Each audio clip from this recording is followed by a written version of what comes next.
Go.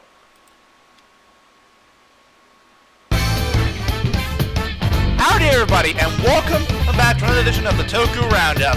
Yeehaw! I, of course, am your kindest and most beloved overlord and rogue extraordinaire, DLBot 2016, and with me, I am joined by the flamboyant flyer, Flutter Guy 98. 降臨満を持して The Crimson Visor, Kyoto Crimson. I'm just sick to say I'm Drizzle's suit. I'm surprised you I didn't. can't do the voice. I can't do the voice. Okay, the savage meme queen herself, of Ulti. Overlord, yes. Beloved, debatable. Wait, what? Overlord, yes. Beloved, debatable. Well, you guys haven't voted me out yet, so I must be doing something right. I mean, every time we try to, you normally shoot us down. I've lost a couple of helicopters to you. Well, that's bullshit. Well, that's bullshit. You know it. Yeah. And finally, of course, our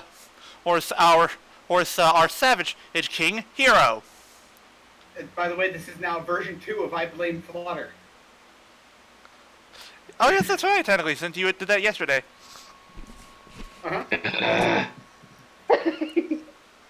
Yes, Ulti. Yes, Ulti. That's his new catchphrase. Yeah. Yay! Every time we have to restart a recording, the version number will go up, so over time it's going to progress. Oh, good God. I like that idea. Now then, before we continue on you with the news, we of course have our have the keyword puzzle from last week to go over, and just let me get the music.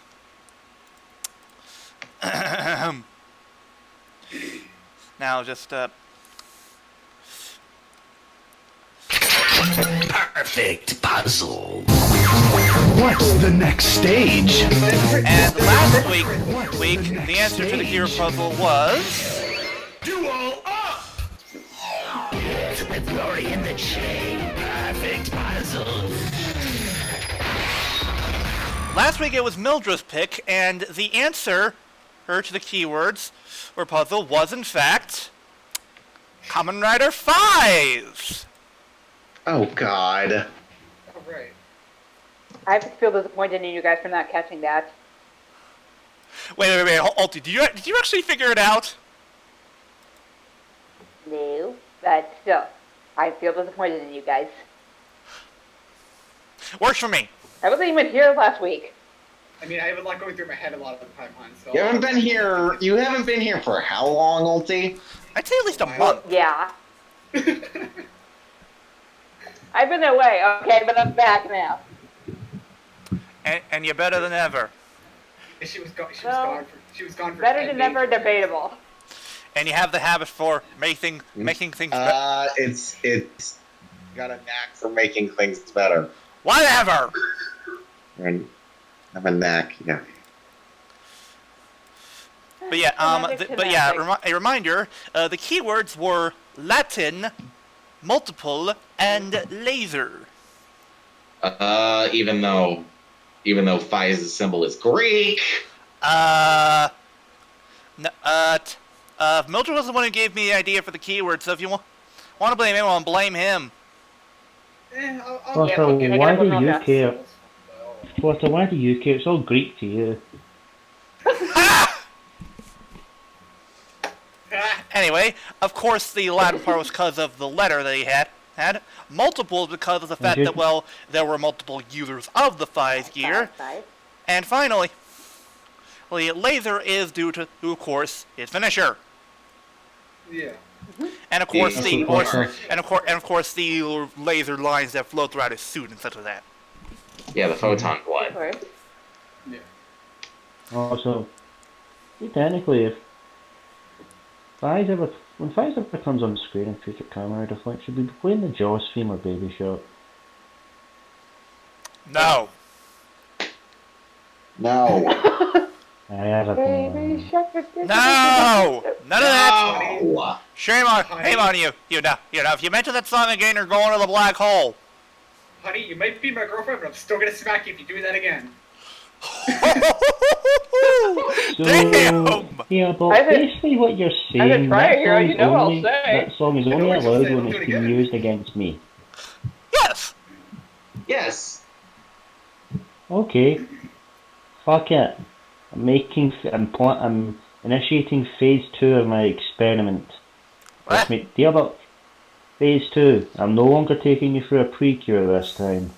What? What are you doing then?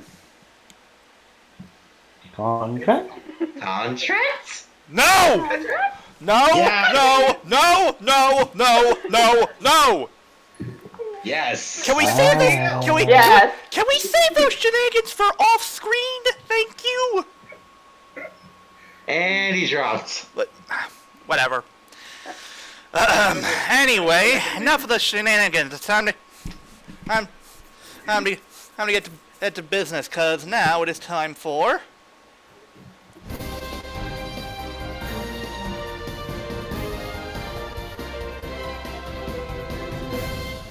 the Toku Roundup news, and we start with what I don't know. We're starting with Flutter. What the hell is this? This is Hiiro the Second. Huh?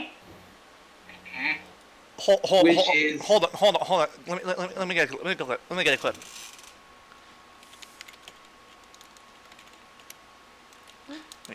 Hold on.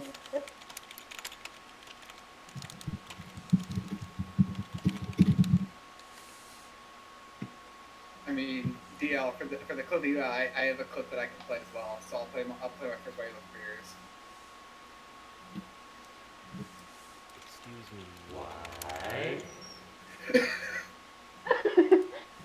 Yeah. So, Flutter, do elaborate on what the hell this is. Oh, okay. I can't find the clip, so instead I'll just let's quote the guy. Who? Okay, Flutter, elaborate. This is the sequel to the independent Toku film Hiiro, which received a public screening on August 3rd. Director Hasei Takano, the actor for Miyuki Tezuka or Kamen Rider Raya in Ryuki and Hiroya Fujimiya in Ultraman Gaia, and many of the actors were on stage for a greeting. The film was community-backed and reached a total of 8,419,009 yen, or $79,000, or $79,144.58.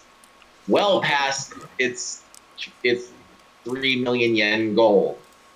The sequel includes Takamasa Suga, Bitch Kido in Ryuki, Ha! Ha! and Takayuki Tsubaki, Kazuma Kanzaki, or Blade. AKA Whoa! the best player of Street 52 pickup. Ha! That's our new nickname for the battle fight. 52 pickup. Extreme 52 pickup. I love that. Love it. Basically, this film is a giant parody of Toku. So, In fact, there's a scene. Kickstarter or Kiba Ranger?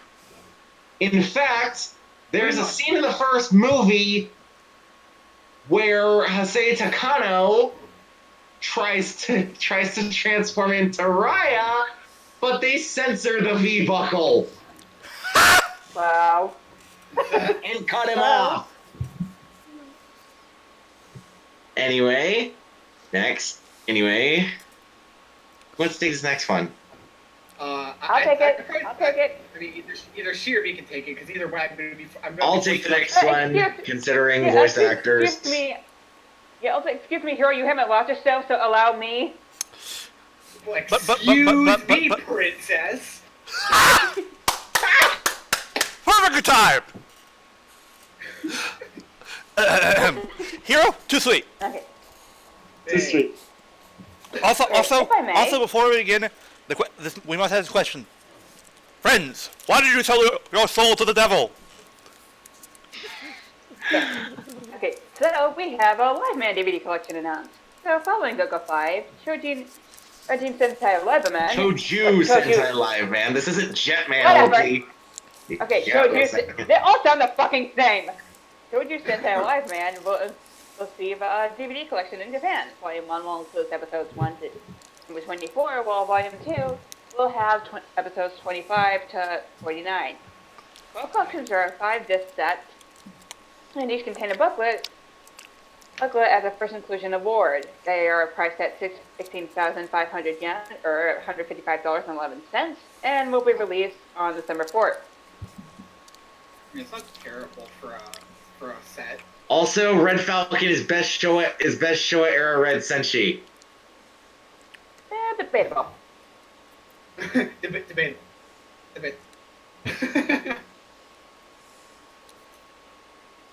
Okay, Anyway. on. So, But then you hear someone out in the corner say, "But what about Red Hawk?" what about Red Hawk? Hey, Red wasn't that bad.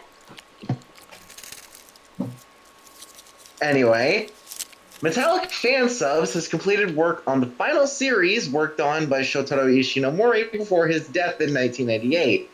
Voice Slugger. What the hell is Voice Slugger? Yeah, what the fuck is this? The series ran for 12 episodes and is best known for being a parody of classic Toku, with its cast being made up of famous singers and voice actors such as Akiko Nakagawa. Wait, hang on. I'm looking at someone as a feature.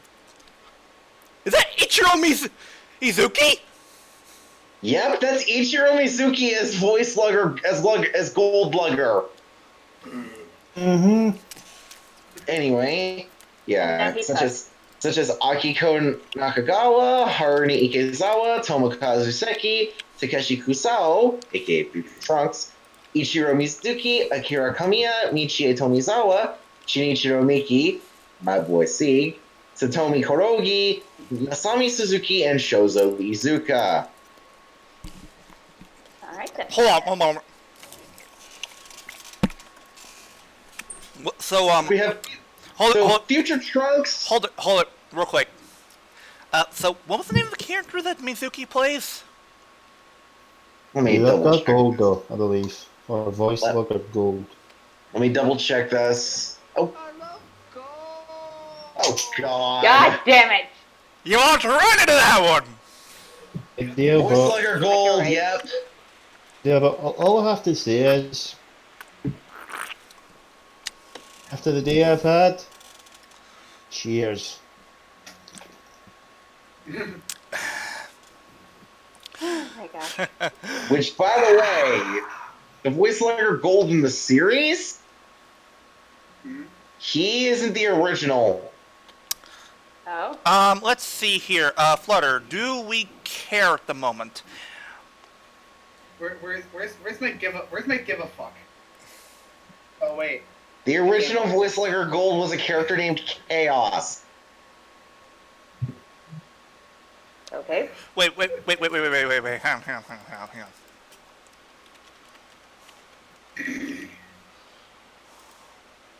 Not to mention Mizuki sang the theme. Chaos, did you say? Oh god. Hang on one moment. Well, as a servant of chaos, was gradually preposterous here. As you know, my Lord Chaos is a bit busy at the moment. He has to fight his brother Cosmos on a daily basis. But Hang on. I'm guessing I'll take the next one when we get to it. Hang on. Get. No, I can't. Dang it. Ulti, you can take the SH Figure Arts 0. Dang it. I can't find it. Okay. I have one question Moving on. involving the first user of gold. Yes. Was he voiced by Richard Horvitz? No. You're missing the joke. Oh my god. Oh no. Oh, I get it. I get it. Goddamn. I get it. Okay. Okay, moving on. So, me being... Yes, go ahead, Scotty. Oh, do I call myself the Ultraman of this group? I guess. Yeah, I guess. One goes right over here. Ultraman Scotty. Yes, also What Scotty, exists? which is the thing. Ultraman Scott, sorry, that name was already taken. Yes, Yeah, he that's already me. exists. However, moving on, so it's to receive a Western expansion. Let's see, how well did that fare last time? We got Great, which Howard. was okay. On the other Howard, which was- hand, I go for honestly am not Howard. sure about this, especially given Ultraman's current state. Yeah. Right now, Yeah. Ultraman Yeah. needs this kind of. If this succeeds, they may actually be able to do more shit with the Ultra Series rather than just stick to these 25 episode ones, because I think it's just because they're on a tight budget they can't do full long seasons. I think so. Yeah, They're on a... as everybody should know, if you're an Ultra fan, Powered stuck because of its suit. Being made of the cheapest fucking rubber out there, and they basically had to make a new suit for every shooting. Well, to be fair, my problem with Howard is because Because even rubber- like CC Would melt under the intense heat No, of the Australian sun. no. Okay, I will say, Not if somebody just watched that. Ultraman Powers, my problem with it is that when you watch his fight scenes, he's slow as a motherfucker. That's because of the suit Ulti. The suit was so cheap. Any extensive physical movement in that suit would have crumbled. Oh, that's why he was so Standing on the fucking screen. slow. Yeah. No wonder I was Very limited bored. movements and very stiff action because to impose any kind of without having the suit slightly melted so it wouldn't snap would have caused the suit to basically decay. That explains a Great, lot. on the other hand, as everybody should know, was a spandex suit, and you can just imagine how well that was in the Australian sun. Oh yeah. Not very well. The No. the chafing. Ah, the chafing. Oh, hey guys, It didn't he's shake. having a It wasn't. barbecue. Yes. Guys, look, he's got his shrimp on the barbie. Oh my god. Yes. That's pretty bad. Starting Yeah, that's next bad. year, Excuse me. at the end of this month, Malaysia will be receiving RUB TV, and next year, in 2020, Tiger will receive a worldwide release. Oh, yeah, it's Taiga, the series with Yay. Ultraman tight ass. Yes, Which- Ultraman which- tight ass. By the way, Hiiro, Yeah. we can officially make that joke canon now because there's literally Because in an episode, he just Let me speak. Let me speak. let me tell him. Let me tell him. He already said started. first. He gets. Deal Yeah, deal started it, first. so Flutter back off. Thank you. Okay. Because The thing about your joke here is you're not really that far off because Well, hang on. Rather than tell you, I'll just show you. Let me get the GIF. before you show me though, I do have to say I'm not taking the credit for that joke because that was originally not my joke. Ah. Okay. All Yeah, right. Not to mention Uh, Taiga, the series that has already lost me, and it's only at episode 8. shut up. Look in the grinder. Okay, waiting for it. My Are boy. you fucking serious? You fucking shut with your Yes, you just saw that. He deflected the laser with his ass. Now I have to watch Dumbest this series. Ultra attack ever! Oh, everybody, Do do not listen to these naysayers. Tiger, Titus, I like Taiga so far. the Ultras. I And actually have Titus. to watch it. Yeah, I actually like Taiga so far. But still, I this sadly bitch. can't. I wish I could get permission to play Titus's theme in the bot, but DLBot would probably kill me. you want to know, just type in Armstrong's theme from Full Metal Alchemist and have a listen to that, and you'll get my joke. Yes. However, with this scene, Basically. Tyga, you've officially lost me. I'm sorry. There are things I'm able to tolerate in a Toku series. A laser, her being deflected by a man's ass. That's where you lose me. It's not in the deal, but it's actually not a laser if you actually look at it. His ass. That looks like a sword. That's definitely a laser. Yeah. I don't know why it's deflecting the DLBot. No. No. But they actually do explain it in series. I don't You guys care. actually watch it. We don't Yeah, care. for the fact. We don't I can care. explain all this. They're no pulling this out their ass. They've explained this in Titus's bio since the beginning. I get And? it. I get it. He's super strong or whatever shit. Not that.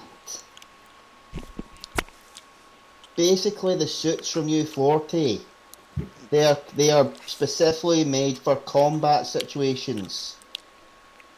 Made of stronger materials than the other Ultras. They are more defensively built, and their armor's better at taking hits. This light beam he's firing is going to be easily deflected off of it. If you guys had actually maybe watched Jonius and learn more about U40, you would know. Well, excuse us for not being humongous nerds, Scotty. Look, Hot meat kettle. I may be a huge Ultra nerd with DLBot. I ain't gonna hold a candle to your fucking Ruby knowledge. You cannot say anything. Yeah, EDL, you have no room to talk. You have no room to talk, Flutter. Little pony, my little brony. Ha ha ha ha. Who wants a Pinkie Pie cue stick? You think what's funny? A little girl dropped her slushie on the ground today, and Donna said, it's like somebody melted Rainbow Dash. Anyway, moving moving hold on. You really want to piss off Flutter? Offer him Fluttershy on a stick. But I do not have the... I may be an evil bastard. Not shy. I'm sorry, Scotty, you cut out. Dear, but I may be a heartless bastard. A sweet little cinnamon bun. I ain't better than Kit for fucking Palazzo. Yeah. Head level. You're no fun. Anyway, moving right along. Alright, fine, I'll take this next one. Jesus. Ulti, you can take the zero figure arts. Fuck you! No, screw that. Ulti can take this, I'll take the zero figure arts. Excuse me, bitch. I get 0-1. What? Ulti, I can barely hear you. Yeah, we can barely hear you, Ulti. Yeah, but Excuse me. tell you what, she has missed most of 0 months. Exactly. Fine, but fine. Also, Ulti, fix your mic. I can barely hear you. Okay,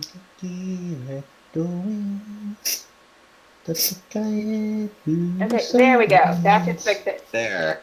Now you can rant. I was gonna say, excuse me, I think I should get the cover the zero figure thing. I have to miss most of 0 months. Right, right. Hold on. Ulti, I have a question. Who's that? Yes. On the 31st of August, are you free? I should be. I'm One gonna be gone that pound first deal week of this September. Saturday. Yeah, I'm aware. Yeah, but we can still do it. We can do it like almost. We can either do that riff first or do the roundup first and then do the riff. We can do it either way. Yeah. Yeah, either way. You can make it work. We'll Yeah. make it work. We will make it work. Anyway, Alright. Continuing on. Yep. Alright, fine, I'll take this. So, question for those, for every guy, for the guys in the call, how many of you, you're a fan of Monet from GoSager? I I am. mean, it's one of the first ways I described Ulti, so yes. Ah, I see. Oh, God, that was... What? That was a Sorry, strong one. Damn, Scotty. What the hell was that? That's what Sorry, we call that isn't me that's doing that. That's just a friend of mine. I don't want to get into it. He doesn't like lovey-dovey stuff. Okay, fair. Plus, that he's not exactly too happy with the day. Okay. Well, for those of you who are fans, I've got good news and bad news. Good news is, her actress is currently happy. The bad news is, she's now a mommy. How's that bad news? Yeah, how's that bad news? Milk. Yeah. Fair enough. Flutter, I believe he's referring to, I don't know, the Monet shippers who are probably going, wait, it's not my OTP, wait. That works. What's that? Yeah, that works. Listen, if you listen closely, you can hear the weeping of one easy rider. That's right. If you listen closely, you can hear all the body incest shippers from the GoSager era. Oh, let's not get into that, please. Oh God, no. Please don't let us go there. No. Okay, continuing on, Please. Mikiho Niwa, the actress who played Monet in Go Say Yellow, has announced that she was pregnant with her first child in an Instagram post. She is due to give birth in 2020. She is looking forward to next year and feels great joy in her family. From us at the Toku Roundup, congratulations to Mikiho Oniwa and her husband and TV announcer Takeshi Itanaka. Omedetou! Good for her. The mama. Not the mama. Not the mama! The mama. Alright. Or to quote my second favourite line from the baby, not the mama. Yes, I remember that bit. Alright, let's continue forward then. Also, there's also the other bit from him. Die, scum! Die! I'm not kidding. That's an actual thing that happened. He basically killed the university's version of Barney. Yeah. Bambi. Then that would be quite dark. Anyway, who wants to take this next bit? Here, Flutter, you can take this one. I was gonna say, Flutter, you're prohibited from talking about this since you haven't seen Bill. Yeah, musclehead idiot. I mean, I'll take the next two because the next one actually kind of fits me regardless. Why is Kaito like your spirit animal or something? DL, you're missing the joke of why he's. Oh, I get it. Steel. Yep. Okay. But either way, Also, I need to remember to change slides while we're talking. I'm getting bad at that. Yeah, please. Okay. Yeah. All right. At Tamashi Nations, a few SH figure arts will be exclusively released. The first of these being the SH figure arts Kamura build Rabbit Dragon. Okay. I mean, we actually Rabbit missed Dragon. that because that figure actually looks good, but still, it comes with the Pandora's Even if the box. form was entirely CG. I don't care. Oh, Okay. Doesn't matter. It comes with the Pandora's box and is priced at 6,050 yen or $56.87, but that's not with like shipping and stuff involved. You're gonna have to. But whatever. Yeah. go to the box. Tamashi will be held from October 25th to the 27th. You mean it'll be on there from those days or something? Cause You'll probably be on wait, display during those days. Okay, yeah, it'll be okay. So Tommy Shination will be hauled from those two from the 25th. Also, I like the fact that this thing comes with the Pandora box.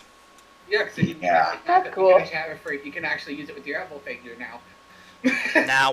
Where's Figure Arts of Old Black Hole? Please. DLBot, I'm going to tell you where he is. You see over there in the Time Machine Nations where the exclusive. No! Actually, that reminds That's me. where they're going to put him. Actually, that reminds me.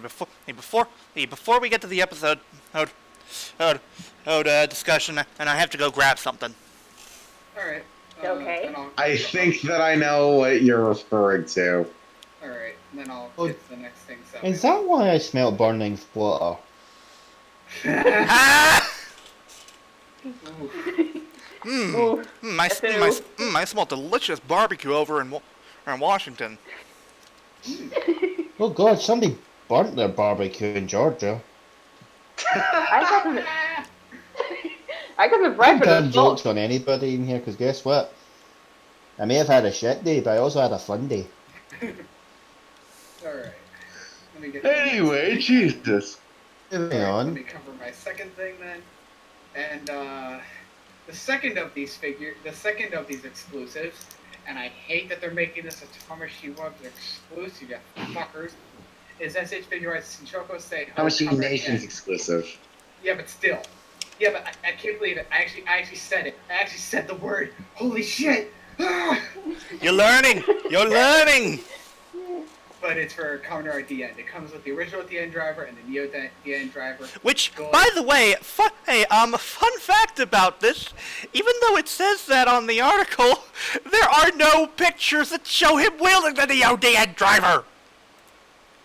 They probably didn't do it because it's a simple palette color swap. That's all it But is. still, look, if you're gonna show that your figure comes with that accessory, show them with that accessory. I mean, they did with Rabbit Dragon, at least showing the Pandora box. Yeah, but Well, maybe when the time of taking the pictures for they didn't have the Neo DN driver fully painted. alright, let me go over the price real quick and then we can. You realize how much effort goes into these these basically show items. They actually have sometimes better quality than the figures when they're actually released, because, well, they need to look good for people to buy the motherfucker. Right, fair enough. It's priced at When you're done with that here, I think we'll choose to bring up something that was actually revealed yesterday. And even though since we don't have pictures about it, we can at least mention it here. Okay. It's just, Oh. I'm just gonna say the American price at this point. It's just $72.39 for American price. 7,700 yen. Nerd! Anyway, now before we get to the next figure arts, as of yesterday, we officially have the Lightning Collection figures revealed for Wave 3. Those figures are... Mighty Morphin Red, Mighty Morphin and Yellow, Okay. Dino Charge Gold, Beast Morphers Blue, and finally, the one that's really going to rub salt in the wound for Bandai of America, Lord Draken. Video, but does that mean you actually get a figure of Uchi? Yes. Also, Kyoryu Yes. Gold, you said? We already made the joke. I love gold! No. That show How about- would use so much. Video, but watched yesterday. I believe Mr. Darkgon should be called. Hey, look, mate, can you drag this guy into Shadow Realm? Ah, So, the whole speculation on the other figures going by keywords, there's only one I'm really excited for out of that speculation. Which one? Speedy Emergency. Also, there's not Rangers really. Alert There's getting released. there's not an article for this yet. But this info was revealed to me by one Hairball. Oh God, what's Harry done? Okay, here's the deal. He revealed to me that apparently there were 2 names that popped up on Walmart toy listings, and both of them are related to Beast Morphers. Weird. Vargoyle, Those ones. and the most interesting one, Golden Blaze. Yep. But yeah. What?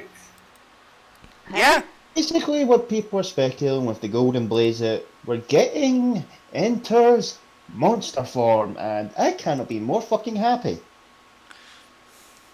Okay, but why though? Blaze's Ranger form, but the enter monster form looked fucking awesome.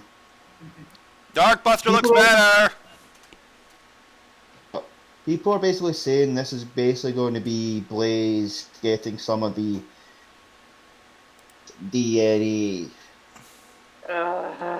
Beast Morphers. I may Fucking like your minute. series, but you ain't pulling bullshit like that. That's a rhinoceros beetle, not a fucking mantis.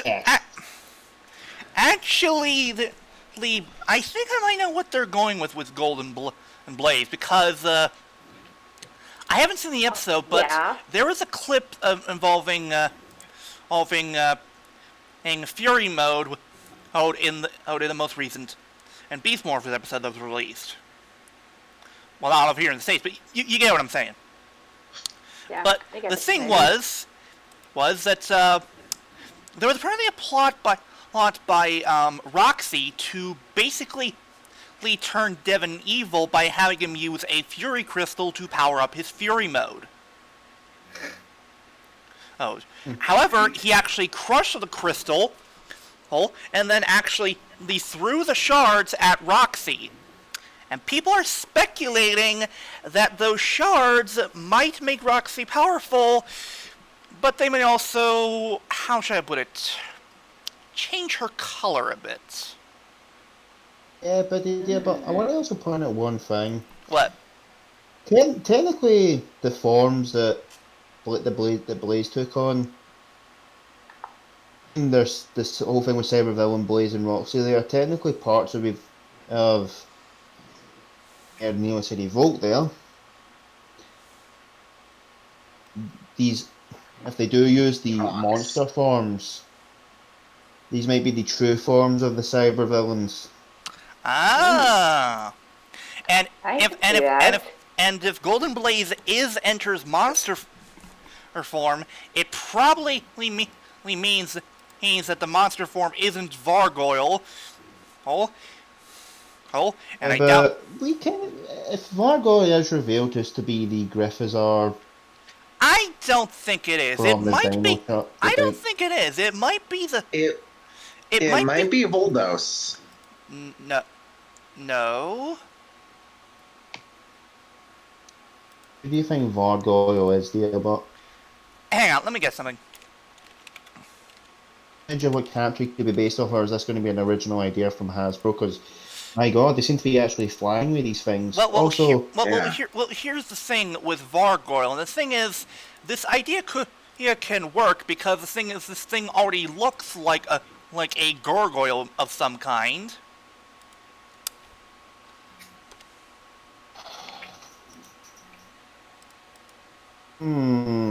Ooh. The Epsilon. Yeah, that's right, the Epsilon. Yeah, but give you an idea. But one other thing, the Ranger Board's article on these. The only one they haven't been able to try and figure out a decoded thing. Villain classified by the codename Vulcan. Vulcan. So I'm calling it right now. Probably the waves announced after this. Announcing a Ecliptor figure, I'm strangling Hasbro. Actually, We the got thing is, Toku. when it comes to the villain Vulcan, I think I may have just figured out what they have in mind for that one. What? Who the fuck's that? That is Megazord Omega. That was Enter's second But- Megazord. This is for the Lightning Collection figure. Oh, my bad. Oh, Well, I got nothing. Well, I got nothing for you. Anyway, shall we move on? Yes. All right then.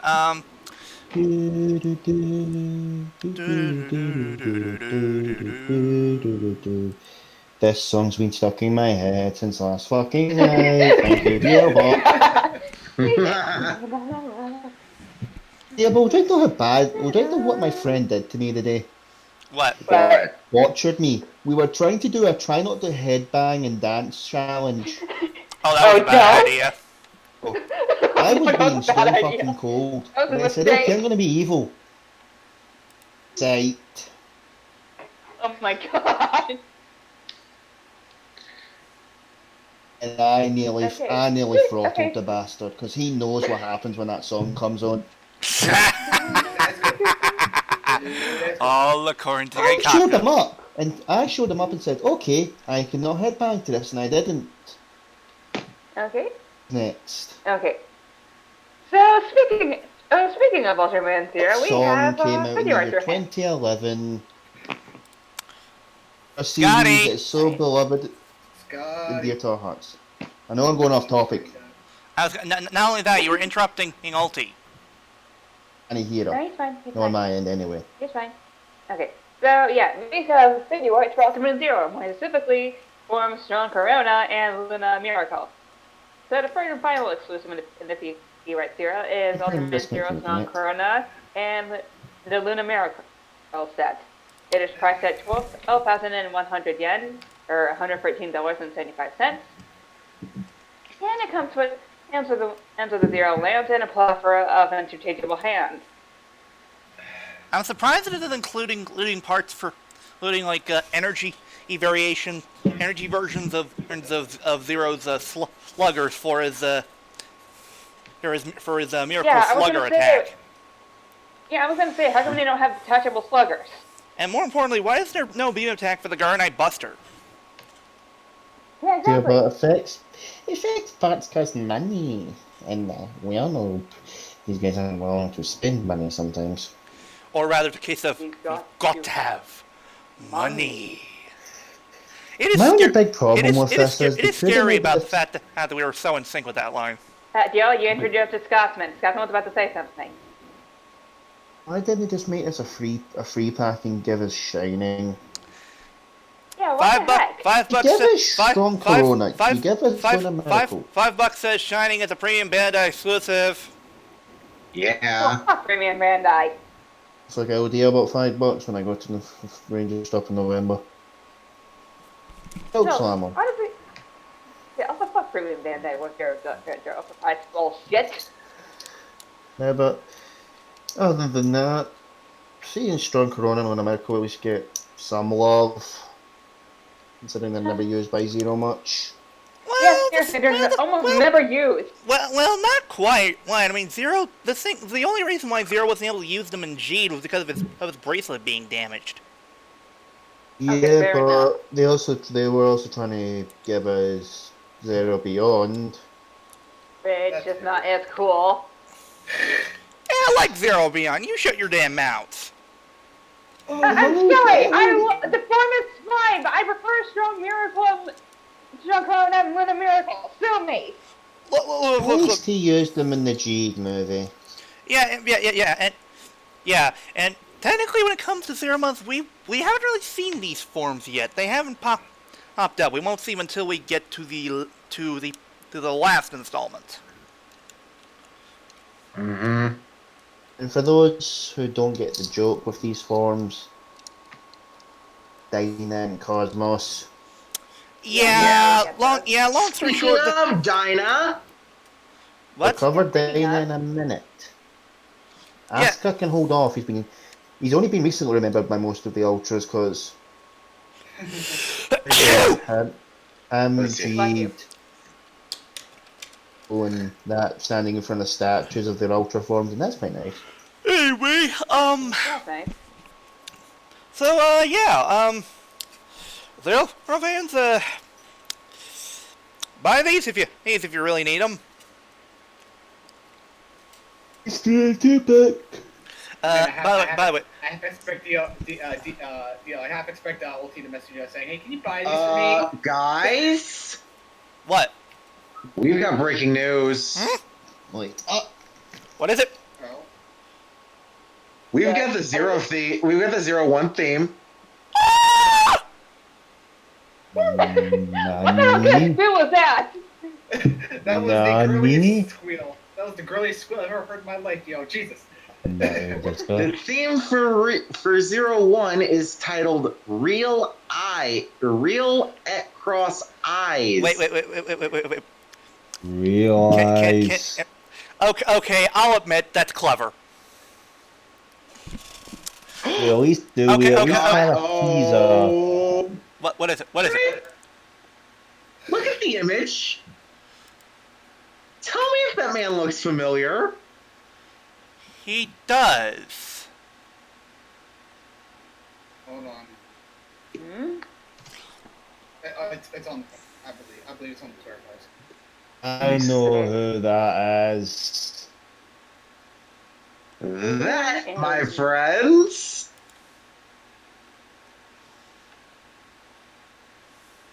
wait, let me double check this, is one Takanori Nishikawa, aka TM Revolution. Holy shit! So in other words, that thing about hearing TM Revolution, we weren't that far off. Nope. Yeah. Not that far off. Okay. Excuse me while I go and mark out. By the way, Flutter, Yeah. I don't see a link to listen to the song. Where is the link to listen to the song? There is no link to listen to the song because the opening isn't even out yet. Then why did you say the opening was out? I didn't say that. No. Those were your exact words. Okay, Flutter, I will give him that. Those were your exact words. You did say that. Yeah. I will give him that. You got me excited for almost nothing.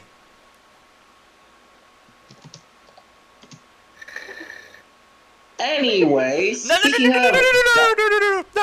We're not done yet. We're not done yet. Can we actually move on, please? Real quick. Yeah. Look, I have to punish Flutter for your incompetence. Wiggity swaggo bell, say hello to the shadow bell.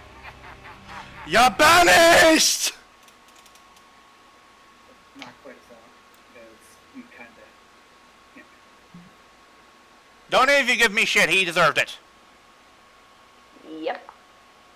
It's not that, but you didn't have to take it like this. You didn't have to actually do it then. I'm not giving you help for doing it. I'm just saying you didn't have to do it right now. Yep. For context, after Flutter told me that bit of news, I now have the biggest grin on my face right now. As you do, Scotland. The moment you say, hey, the moment you said I had the biggest, I was like, oh god, I hope you're the joke ready.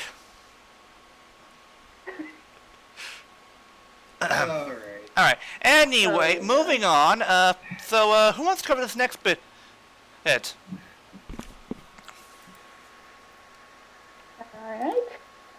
Alright.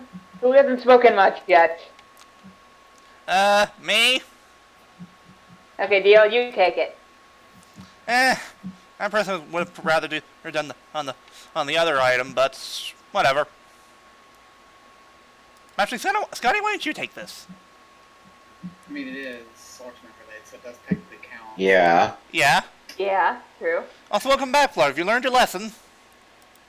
What lesson? Don't make me send you back there. Okay, boys. Settle down. I'm back. Actually, I have a button and prepare for situations like this. Give me a moment. It's quick. Don't worry. Let me deal And with him. also, I'm looking at the title for the plugin, and Okay. Yeah, so I'm looking at the title for the plugin, and what the fuck? You'll see. Anyway, And we continue. Anyway, Flora, when it comes to that whole what lesson, Hey, now don't start that again. Okay, moving on. Settle down. anyway, I know you guys have your panties in a proverbial twist. Phrasing. I've got some premium Bandai news, and I'm sad I just finished my can of cider. anyway, Scotty, you have the floor. Meanwhile, whilst we're talking about our boy Shinasuke, A better So shit, the- Asuka. See, let's go. Whatever. I said the better Shin Asuka. We do not speak of Gundam Seed Destiny. Whatever. Whatever. I tell her, if you go off topic, I'm going to have to pull out my button, and you know which button that is. Actually, no. Continue. I'm going to debut another one. Shinasuke. Man, the myth, the motherfucking legend. China, aka one man's fucking army. Actually revealed for his flash type, aka his standard form without the form changes into the strong miracle. Wait, what's the name of this form? Flash. You two walked right into that. Oh, Like your egg. and you're going to walk into this. Okay. It's a JoJo joke. Woke up, sheer heart attack. This little motherfucker's coming after you. Anyway, continue, Scotty. Statue is less than a foot tall, by 3 centimeters, and the eyes and core time on the statue will light up using a dedicated pedestal. They fucking do. Priced at a grand total of $134.43 or 300 yen, aka, unless you're a die-hard Shinasuke fan, Not statue, worth you're it. probably best trying to fish for the old tract. Yeah. Yeah. We'll Any- ship this November. I'll take this next one. I'll take the next one, actually. The No. last one's an accessory, bitch. Step back. The last one's No, accessory, bitch. Step back. no. Nope. I'm talking about the PC cushion. No, I'm taking that. I have barely spoken. Let him take it, Fair Flutter. All right. That was my new favorite. Well, you have to wait your turn. Mr. Dano boy. Anyway, Brian Band has revealed that Double is getting one of those fancy new little PC cushions. And like the other common PC cushions, this comes with a plush keyboard, where it has the characters of the Gaia memories from A to Z. And on the back of the cushion has art representing W. It is priced at $59.98 and will ship in November. Yeah. Honestly, this sounds like the best idea ever. Or a keyboard for W that uses the letters with the actual Gaia memories. Genius. I'm not gonna lie now, DL. I actually want them to make, and I would actually buy this. I'm not even serious. If Primitive Bennett made this, I'd buy this. An actual like USB keyboard, cord or cordless, whatever, that has the keys replaced. So would I. Yes, Yeah, same. yes. Put me down for that shit. I'll take 10. I'm kidding. I won't take 10. I'm not gonna get that many. Jesus Christ. I No, won't need that many. wait. The words that John's on. I'll take your entire stock. I'll take your entire stock. That's actually a joke that can be said twice because it's beautiful. Anyway, lastly, Hiiro, you're up. This is my expertise because apparently the running jokes just continues. Yes. yes. You already got several outfits. Now you got some nice little accessories to go with them. You know the joke, right? Yes. Yes. Okay, good. I didn't want to have to explain this. I would have explained it off air anyways, but still. Alright. But here, I have to explain the joke. There is no joke. It's not really technically a joke. It's more just a running gag that kind of started because of one thing I did once. But oh, whatever. Alright. Premium Bin Energy wristwatches for Gaim Drive. Gaim has the Lockseed watches. No! I thought he would have had Gaia memories! Oh, Hiiro, please, every person knows knows it wouldn't be Gaia memories. It'd be advent cards. Oh, right, yeah, the advent cards. Alright, which is... No, wait, what am I thinking? It's not Gaia memories or advent cards. It's rider passes. Well, Alright. screw you!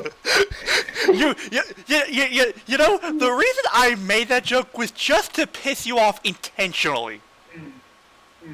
And it worked. Let me actually... If you weren't recording, I'd send you straight to the black hole. Okay, the testosterone levels in this room are getting a bit too high. Stop dick fighting. No, see. Scotty, you gotta get it right. Ladies, you're both beautiful. Hiiro, stand back. Alright, let me actually... Don't get caught up in the crossfire. I love that game. Alright, let me actually finish this little thing though. Which that part of it is priced at 18,000 yen or 175.39 with tax each. So obviously, you know, each one is. Wow, if that's each individual one, Jesus Christ, that better be made out of some real good shit. Mm-hmm. And Used to. Imagine if they were made from the cheapest plastic possible. There would be suing up the ass. alright. Yeah. What is this we're talking about now? Watches. The wristwatches at the bottom. But yeah, And Flutter, DLBot. Hmm? I'm sorry I have to do this, but the dick fighting's going to stop right now. Smash! alright.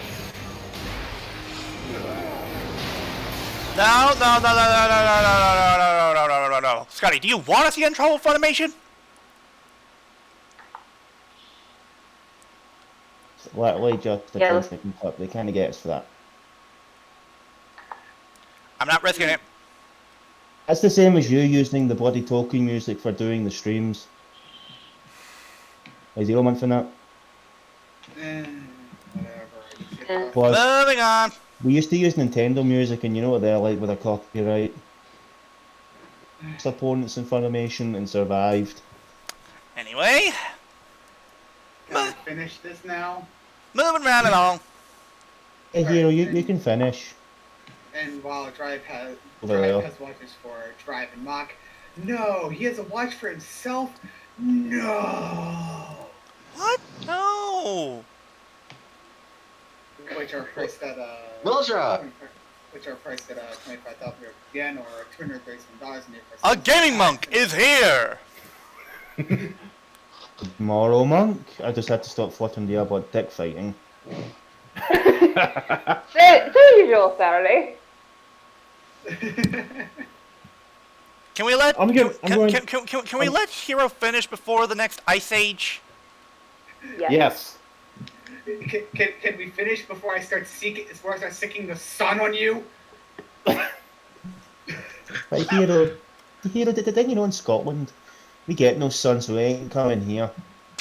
Alright. I already talked Hero, about who do you think you are? Sephiroth? And they'll ship in February, but I fought him the day in D&D. It wasn't fun. Can we Yeah. please Yeah. move the fuck on? Jesus. I mean, I already finished it while they already finished parts of it in between them saying what they were saying, so Oh, we're good. well, never mind then. Yeah.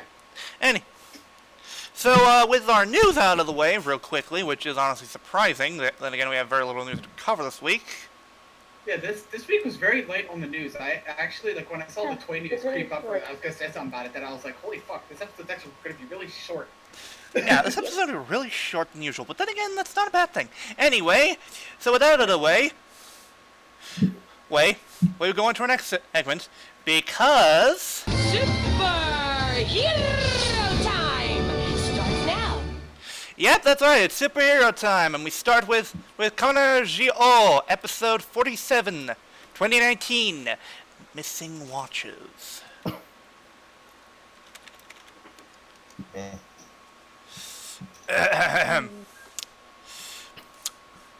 So we start off where we left off with wherein Schwartz was basically pissing Sogo off to no end. Mm-hmm. And which, by the way, wait for the record, people. This episode actually takes place after Over Quartzer, so just keep that in mind. Yeah. Yeah.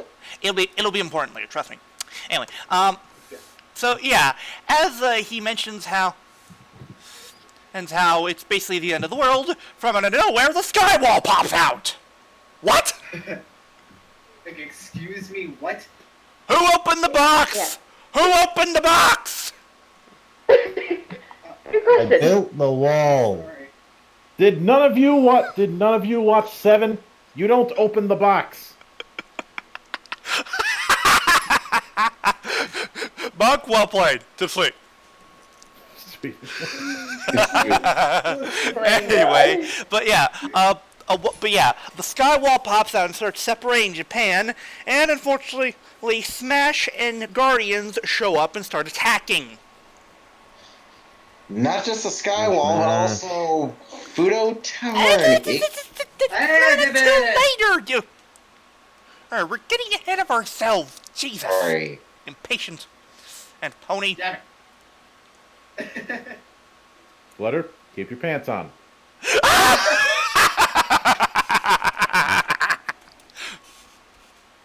That was great. That was wonderful. Well done, Monk. Anyway, but yeah, we soon learned that apparently there is a reason behind the sky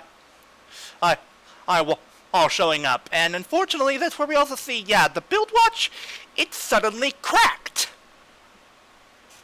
Mm-hmm. And apparently there was a downside to when ZI-O kept constantly erasing the histories of the other riders.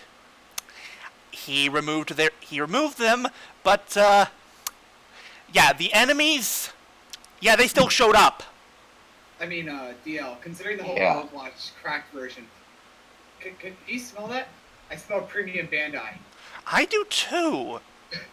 Same here. I smell costing Don't at least 50. Fucking Here. jinx. I'm Why? not jinxing it, I'm just calling it. Yeah, Monk, we calls it like we sees it. I'm just saying, if I catch wind of cracked watches being on sale from Bandai, I am having all of your heads. Oh god, he's serious. Try me, bitch. Try me. With Hero, some fava beans. Hero, do not fight the monk. You will lose. Yeah. Yeah, you'll lose. You sure about that? Yes. I'm sure, babe. Yes. Hero, let me try and describe this to you. You're like R2-D2 in this situation, and Mildra is Chewbacca. In other words, let the Wookiee win. Let the Wookiee win. Yeah, sure. All right. Anyways. Don't say we didn't warn you. Anyway, so yeah. Sogo basically says that he wants to take Tsukiyomi somewhere. I mean, it's a little bit. It's now I think it's the best time to ask her out for a date, but whatever. No, actually, he's taking. in order to see Tsukasa, so they can go to 2058. specifically Tsukiyomi's timeline. And I love this one bit with Sogo, wherein Gaze mentions how this is probably all part of Schwartz's plan, but Sogo says he doesn't care. Right now, not doing anything and would be the worst thing to do. Mm-hmm. Since, the world's pretty much starting to end. Yeah. So eventually, Well, if the world is ending, I may as well go to sleep. From sleep, I don't see it end. it's the end of the world as we know it. Ah, good. Anyway. Yeah, the end of the world will be a fine death for me. Anyway. So Sogo takes Yomi to Tsukasa so they can go back to her timeline. We get a very funny bit where Tsukasa mentions two things before they go. One is that his choice might not ultimately be his own. And also I like this one bit before wherein Tsukasa mentions, and are you sure you want to go there? You might see something you might not want to see. But Sogo says he doesn't care. Right now they need answers, and to make a decision without knowing all the details would be foolhardy. Yeah. And they say Sogo hasn't developed. Ha! Anyway. Also, you forgot one other bit of advice. Don't bring bananas. That's what I was about to get to. So Casa, this is why I love you. It's like, there's no bananas on this trip. No in-flight snacks. Mm-hmm. Anyway. So we cut back to Gaze and Waz as they're fighting several of the grunts. Until things get a little weird, and we actually have a small little bit of a continuity hiccup from the last episode from a few episodes ago regarding Waz Ginga finally. Because suddenly a gravity surge appears, and well, that's when we see, oh no, Roid Mutants are showing up now. More specifically, numberless dudes. Which, good nod to continuity, I approve. Yeah, good nod. Not to mention... Oh, right. And also, Yggdrasil Tower shows up along with Futo... The Yggdrasil Tower, and also Futo Tower shows up out of nowhere. Which also includes the means that we also have Invest and Masquerade Dope. Yeah. Also, one detail that I did note, I don't remember for sure if I still saw it or not, but did the Yggdrasil building still have the scalar system? I don't know. Neither do I. Let me go back and check. Yeah, but that happens, and after they change its forms, which of course with Waz going a walk, say, and Gaze going Gaze revive Shippu. That's when we hear footsteps. The footsteps of a familiar purple-armored individual. The Shinigami Machine Chaser. I mean, it's not just that, it's also Japan's ass, but that's Yes, of course, it's Japan's ass. Japan's ass. Which, by the way, I still call dibs on me making that joke.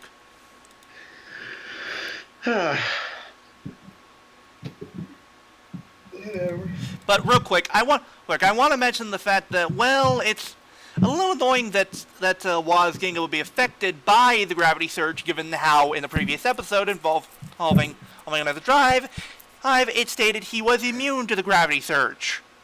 No. Oops. Yeah. The thing is, you didn't pay attention to the detail. When he did do that, in the form he was in Waxay when it first happened. Oh, it happened for a second before it's a case of he can resist it, but only in Waxay. It's the case Ah! of Yes, I was right. The scour system is still on the tower. yeah. Which is a good nod because the idea is that these are from worlds where the writer didn't happen, and it would make sense the scour system wasn't destroyed since no Kachidoki. Yeah. And, not just that though, but the thing with Waxay was like that. It represents all of space, and that's pretty vast space. And gravity in space is wonky. It doesn't really exist as well. Yeah. All right. But anyway, yeah. Martian Chaser shows up and well, of course, he tries to kick their asses. And let me just say, Chase, it is so nice to see you back. Oh, also, did you pay attention to what Chase said? That he's going to, I think it was either defeat or surpass the Kamen Riders. It was surpassed. Kamen Riders. That detail will be brought up in a bit. Yeah. Oh, we should probably jump back with Sogo and Tsukuyomi. So, Yeah, the two arrive in the timeline and arrive back at Tsukuyomi's old house. And, well, they confront the young Tsukuyomi. And they basically explain what's going on. And that's when Big Brother Schwartz shows up and says that apparently the world that they are in will soon disappear. Wait, what? okay. Why? No, really. Why? The reason why is never explained. Show! Okay, Don't tell! Okay, pop quiz, everybody. What has 7 letters and perfectly describes this revelation? Show, what? don't tell? No. ASSPULL. Asshole. Ah, Yeah. I see. But yeah. Yep. Yeah, young Schwartz, who also somehow changes into older Schwartz, or whatever, he says that apparently in order to preserve this world, he is going to destroy the other worlds. His plan to do that? Merge the other world into one. Excuse me, I'm sorry. I'm getting a call from a Super Apollo guys. He says, rip off!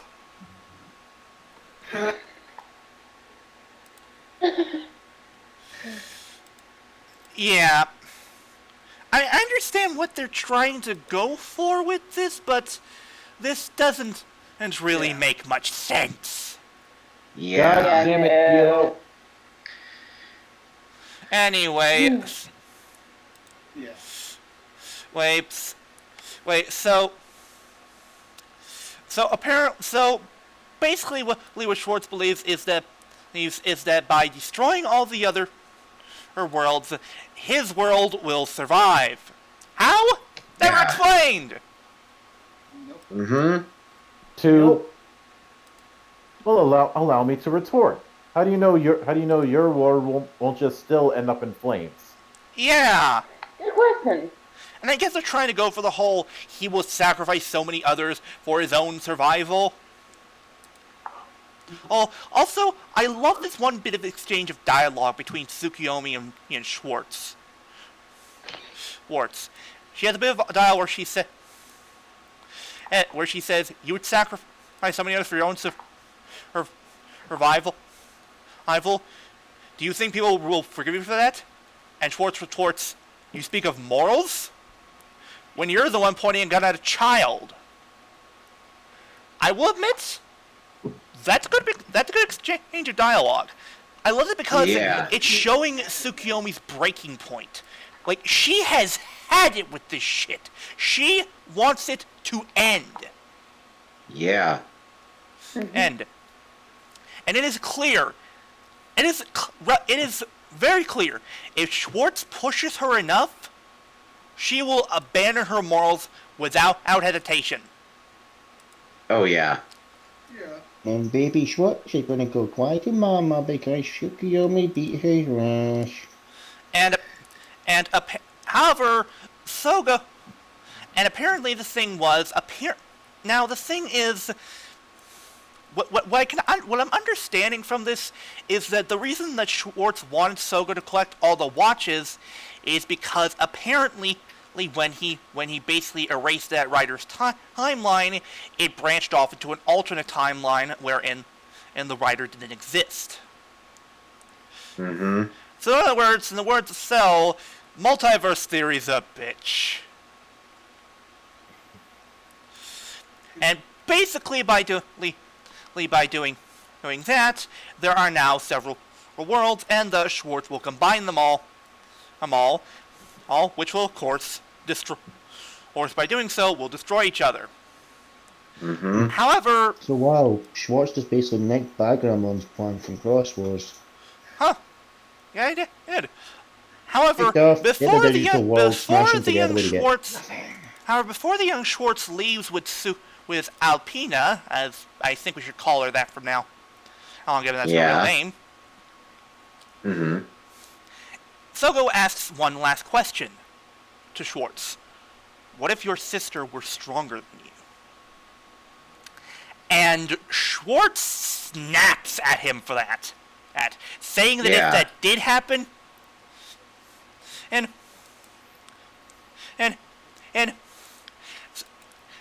basically, Sogo asks if her being strong would actually help him.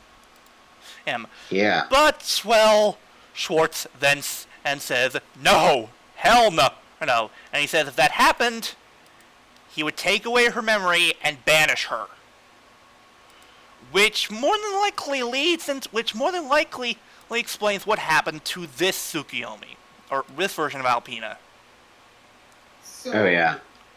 So essentially, it's an self-defining prophecy. Mm-hmm. I guess so. Looks like Schwartz is compensating for something. Bad parenting or maybe a small penis problem. Yeah. Well, I can safely say that my Schwartz is bigger than his.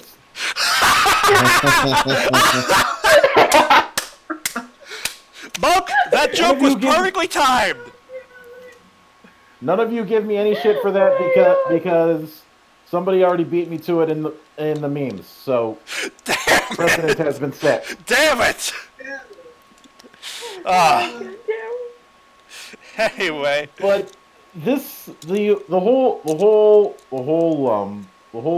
saving his own world thing. This feels borderline like a last second thing. It Yeah. does. Yeah. It really does.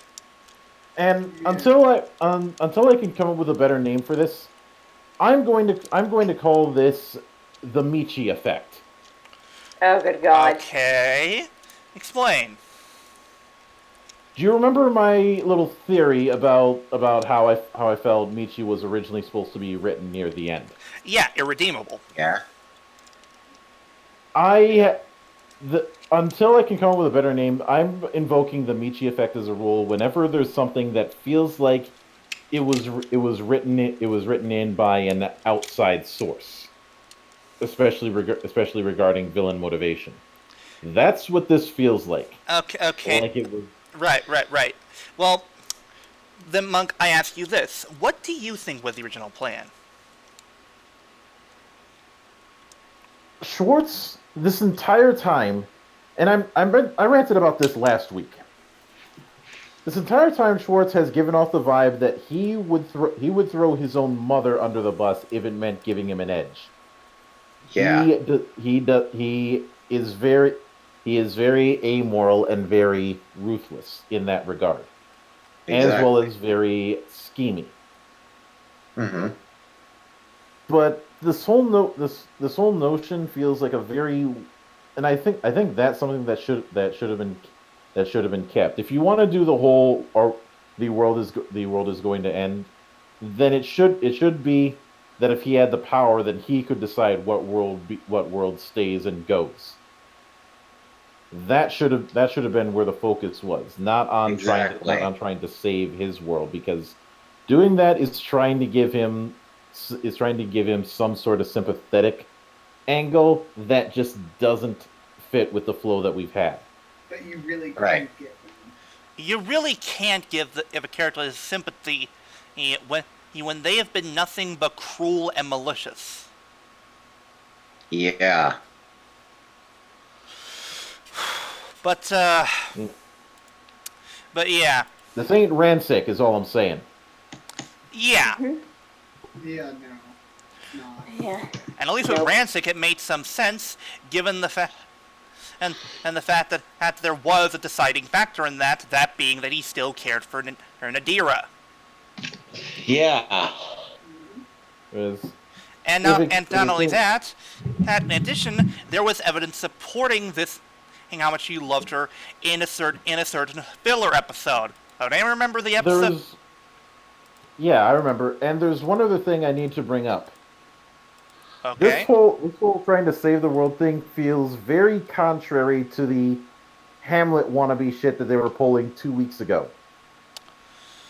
Yeah. Yeah. Yeah. There must have been massive rewrites near the end. Yeah, I'm calling that there was some full on all hands on deck shit, or either that or Shirakura's butt buddy decided to get hoofed. I could see that.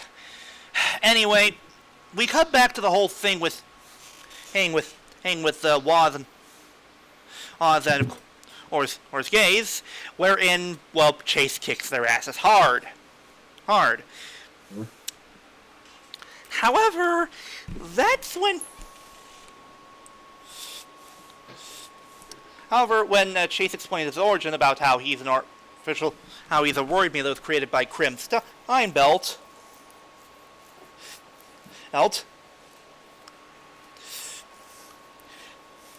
Gaze mentions and once asks him a question. Do you know Shijima Go? Or you know Shijima Go, right? Mm-hmm. However, Chase says he does not, and he repeats that in his world, commoners do not exist. However, that's when Gaze points out that, that's a contradiction. If commoners don't exist, why does he hate them? And the reason is simple. Because there's some part of him that still remembers his the original timeline. And that's when Chase remembers his final moments. Mm-hmm. The moment where he saved Go. While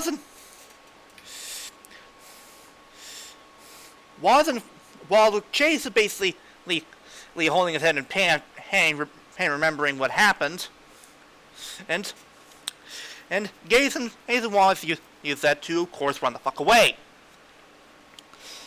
And that's also when we see he Sogo and Alpino run away from Schwartz. And okay, screw it. We'll call her both Alpina and Tsukiyomi to make things easier. Everybody got that? Yeah. Good! Good. Anyway, so Tsukiyomi, she has the iPhone 10 and in blaster mode ready. She has it pointed at Schwartz. She is ready to shoot his ass. Yep. But Sogo tells her to hold back. To not do it. Because the thing is, this is what he wants. He wants her to break. He wants her to abandon the morals that she believes in, and more importantly, she wants her to give in to that hatred. Yep. And Sogo knows that if that happens, it's going rip off. What'd you say? Don't call Palpatine.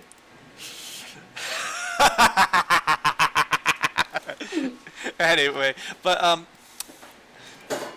and the thing is, Sogo knows that if Tsukuyomi were to take that shot, it would make her no better than him.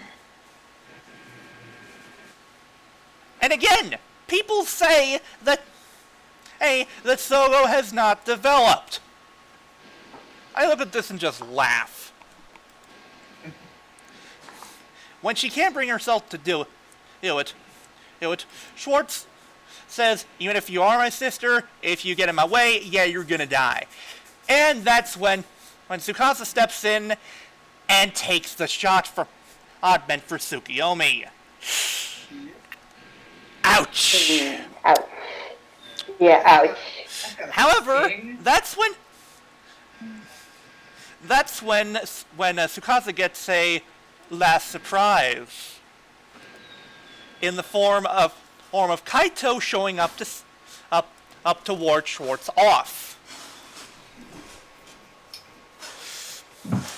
Tsukasa mentions about the fact that they can't lose, that they can't afford to lose Tsukuyomi, and that's when Kaito actually does something noble for once.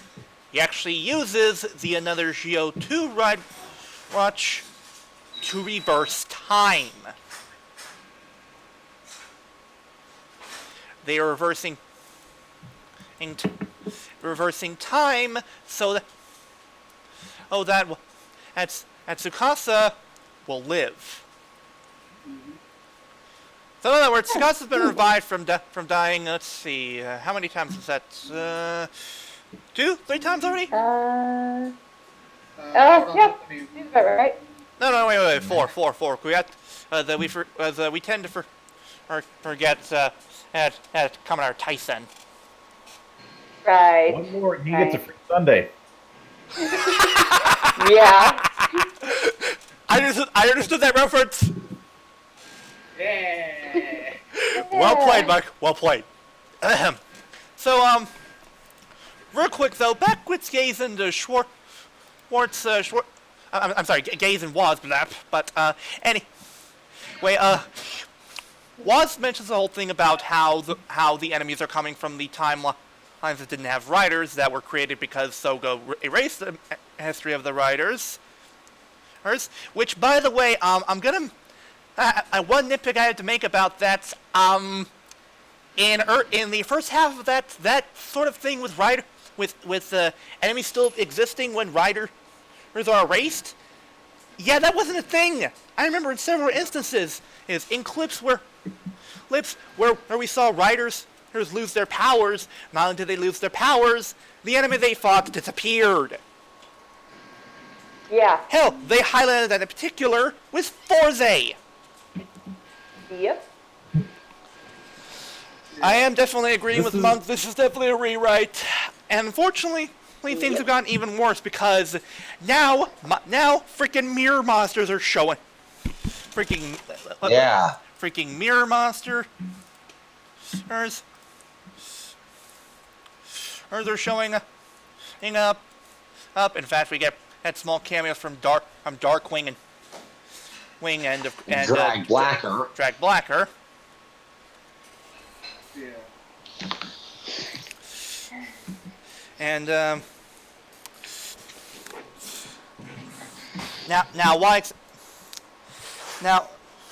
the thing is, even though Tsukasa's fixed now, well, there's a side effect with the end using the another ZI-O 2 ride watch.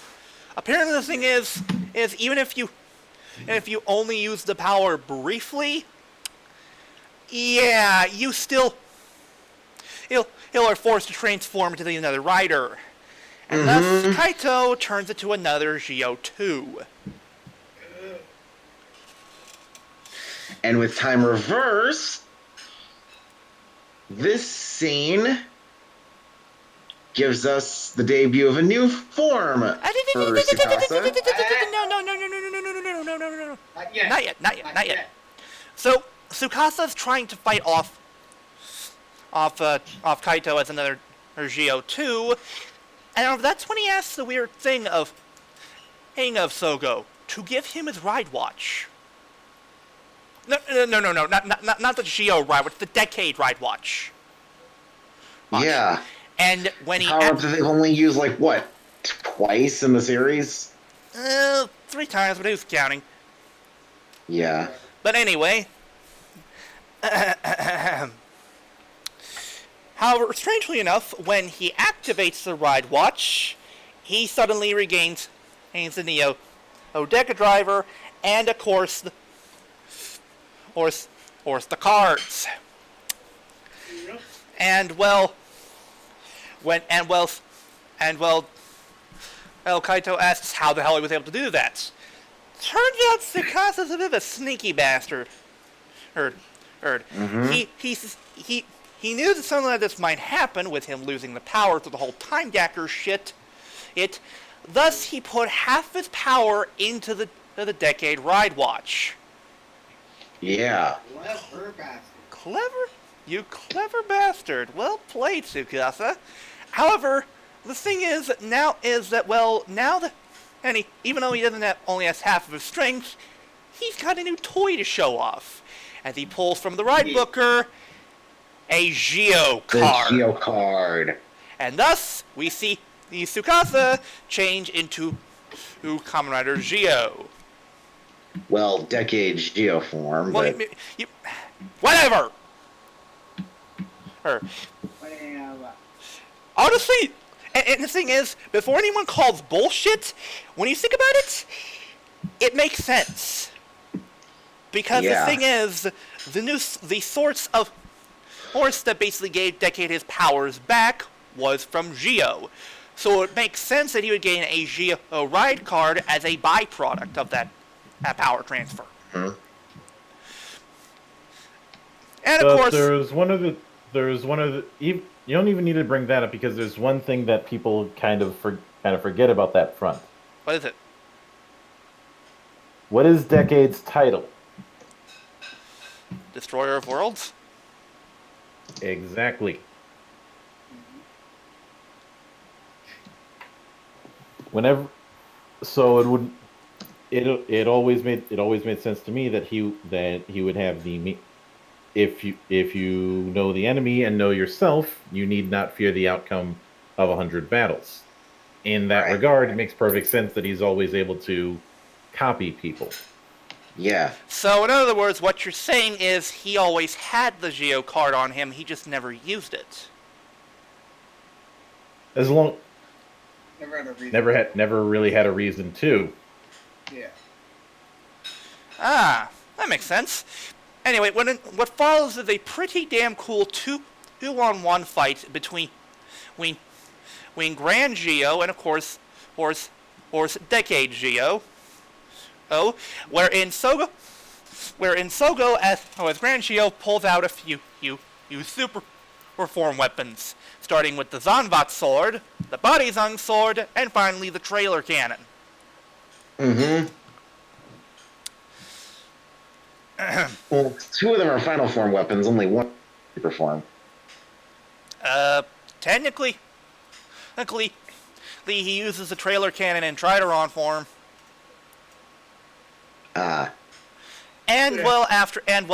Using their combined powers, they managed to defeat Kaito, though I wish that Tsukasa was able to use the final attack ride for ZI-O, but whatever. Whatever. It's not really a big deal. It's not. Anyway, really so after they defeat him, another ZI-O 2 Ryan Watch finally shatters. Finally breaks. Jesus. However, unfortunately, they're out of time, literally, as Sogo is knocked out of his Grand ZI-O transformation, and the Grand ZI-O ride watch disappears. Is gone. And the reason is because, well, all the ride watches are cracked, meaning meaning all the powers are now locked. And at certain points in the episode, Junichiro peers over to the ride watch stand.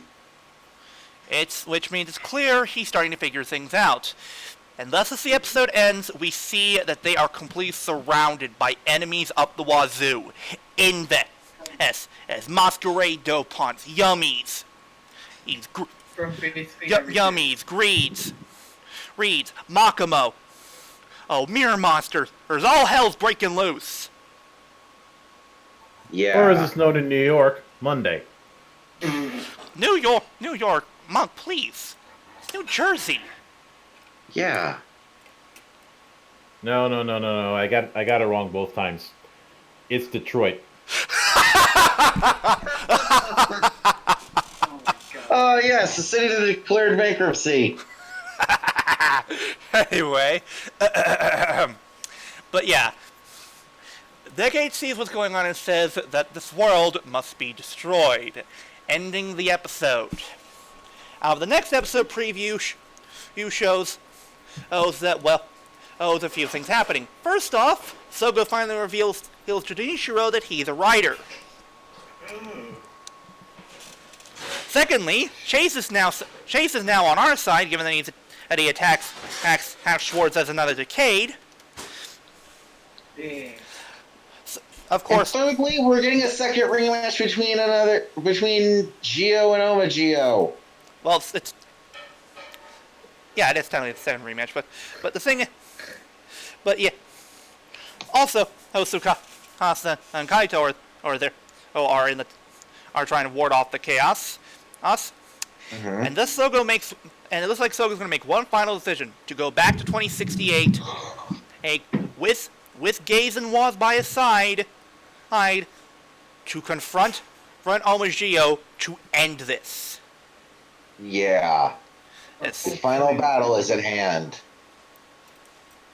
Unfortunately, they're already going to be at a disadvantage, given that they have to use Trinity and can't use Grand.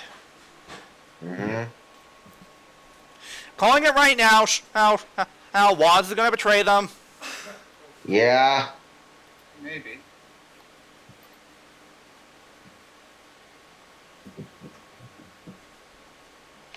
Anyway. Anyway, Monk, you were going to say something?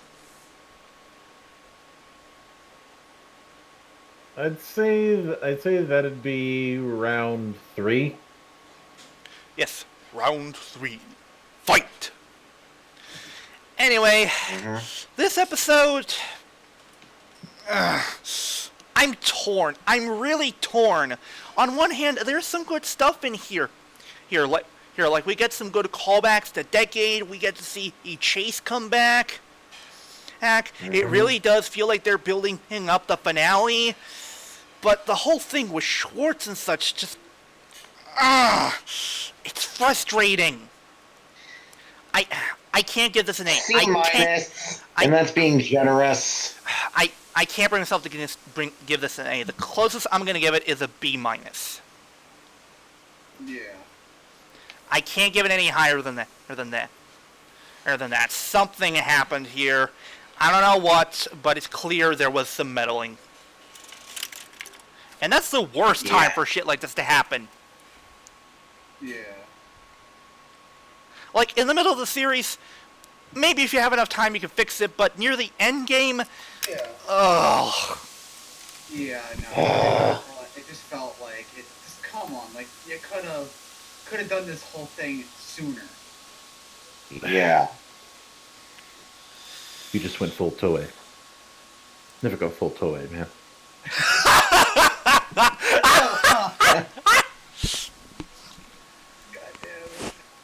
Well done, Monk. Also, brilliant and mimicry of Robert Downey Jr.'s character. I was trying. Hey, you get a name for effort. Mm-hmm. Good. Now where's my steak? Unfortunately, it's in the kitchen, but I don't think my dad's gonna give it to you. No, literally, that's what he's doing right now. Anyway, so now we move on to Kishiri Sentai Ryusoulger episode 21, titled The Light and Dark Kishiryu. So we start off with news that apparently things are suddenly disappearing. Fish are disappearing from the oceans, and cows and animals are suddenly vanishing, and also, strangely enough, of certain members who were deceased have risen from the grave. Yes. I sense this as the work of a necromancer. Necromancer, if you want to, we can bring your friends to life. But your friends aren't dead, and if they're not dead, then no friends alive. What even was that? I don't know. Mark, What, you never heard of the safety dance? I'm familiar with the safety dance, but not that variation of it. Yeah, exactly. Yeah, our newest Minosaur is the neck. Well, we don't really see it in this episode, but that's not Yeah, but it's pretty much heavily implied that it's the necromancer Minosaur. It's kind of a given considering what people. Yeah. Yeah. It must be a Minosaur plot. No, wait. It must be a Druidon plot. Druidon. It's Druidons! anyway, but, So Ko and Melt are basically at this place, they're just chilling out with Ui there, and suddenly out of nowhere, her mom shows up! And, Yeah. and I know what you're thinking. Why is that important? Well, the thing is, it's the reason, because, her mom, what happened to her, Ollie? She did! Thanks, Ollie. Yeah, and that's not the only person that was dead that suddenly gets revived, as elsewhere we see Asuna out shopping, and we see her run into Master Pink. Yeah. Wait, didn't you die? She's looking not too bad for somebody who was burned alive. Yeah. Hang on. Wait. I ordered my Master Pink extra crispy. He's not raw.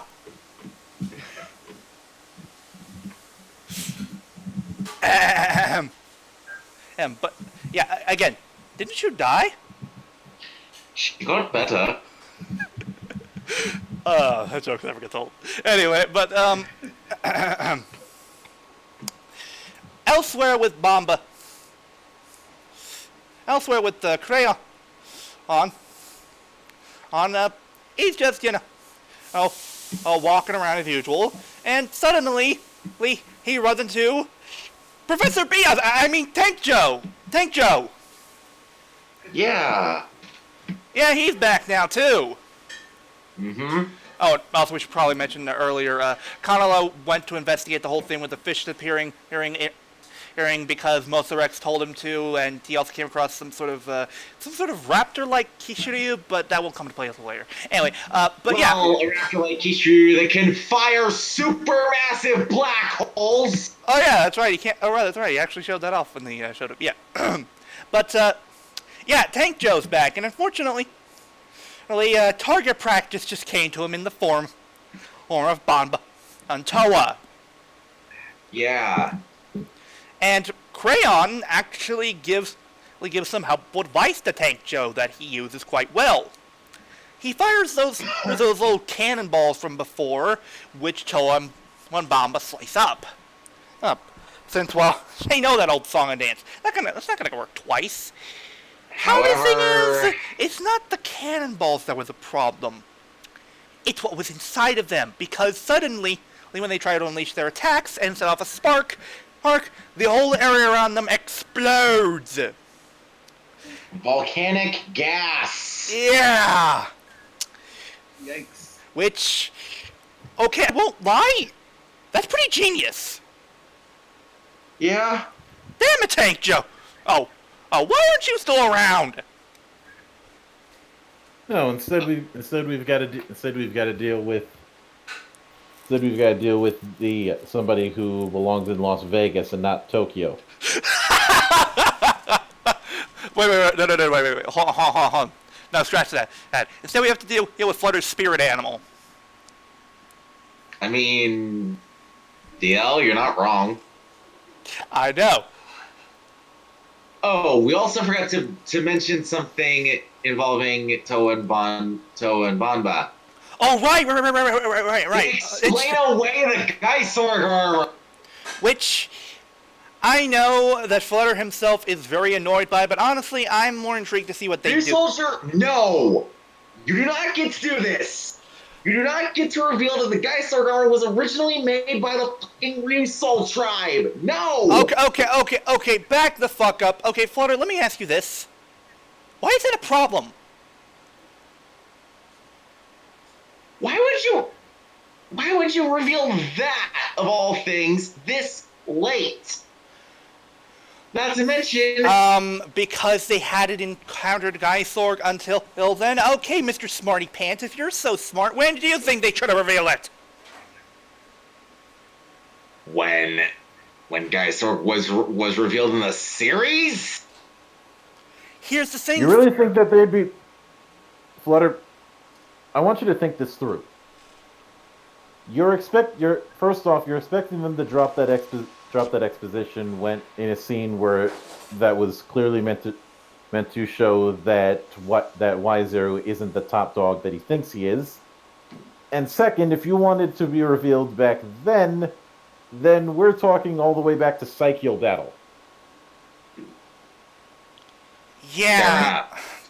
I'm not saying this is an ideal situation, but the times that he has appeared beforehand, expositing on his origins would be ill-timed. Yeah, exactly! Thank you, however, the whole thing with the armor being made by the Ryusoul tribe, it's... Okay, let me... I don't see a problem with that. Thank you! I don't see a problem with it either! Why is that a problem exactly? It has the same sword. It comes out of nowhere! Flutter, here's the thing you're forgetting. We know next to nothing about the Ryusoul tribe. We know that they were at war with the Druidons. You really think they would not have made something to fight the Druidons? Flutter, with all due respect, you're making mountains out of molehills. Monk, back me up. This is one of those cases where we have to be looking at the bigger picture. Now, putting aside if anything, this is a consequence of the fact that they did not reveal the whole host gallery of generals. No. Besides, from what I've heard, in the Ryusoulger movie, they revealed the first host of the Geisorg armor. That is irrelevant. Yeah. For the purpose of this, at this point in time, I do not care about the first wielder. Well, what I care about is what I know. It was meant to fight the Druidons. It eventually gains sentience, and I get the feeling that the vibe that they want to go with that armor is that it's not inherently evil. Yeah. It was corrupted at some point. Well, no.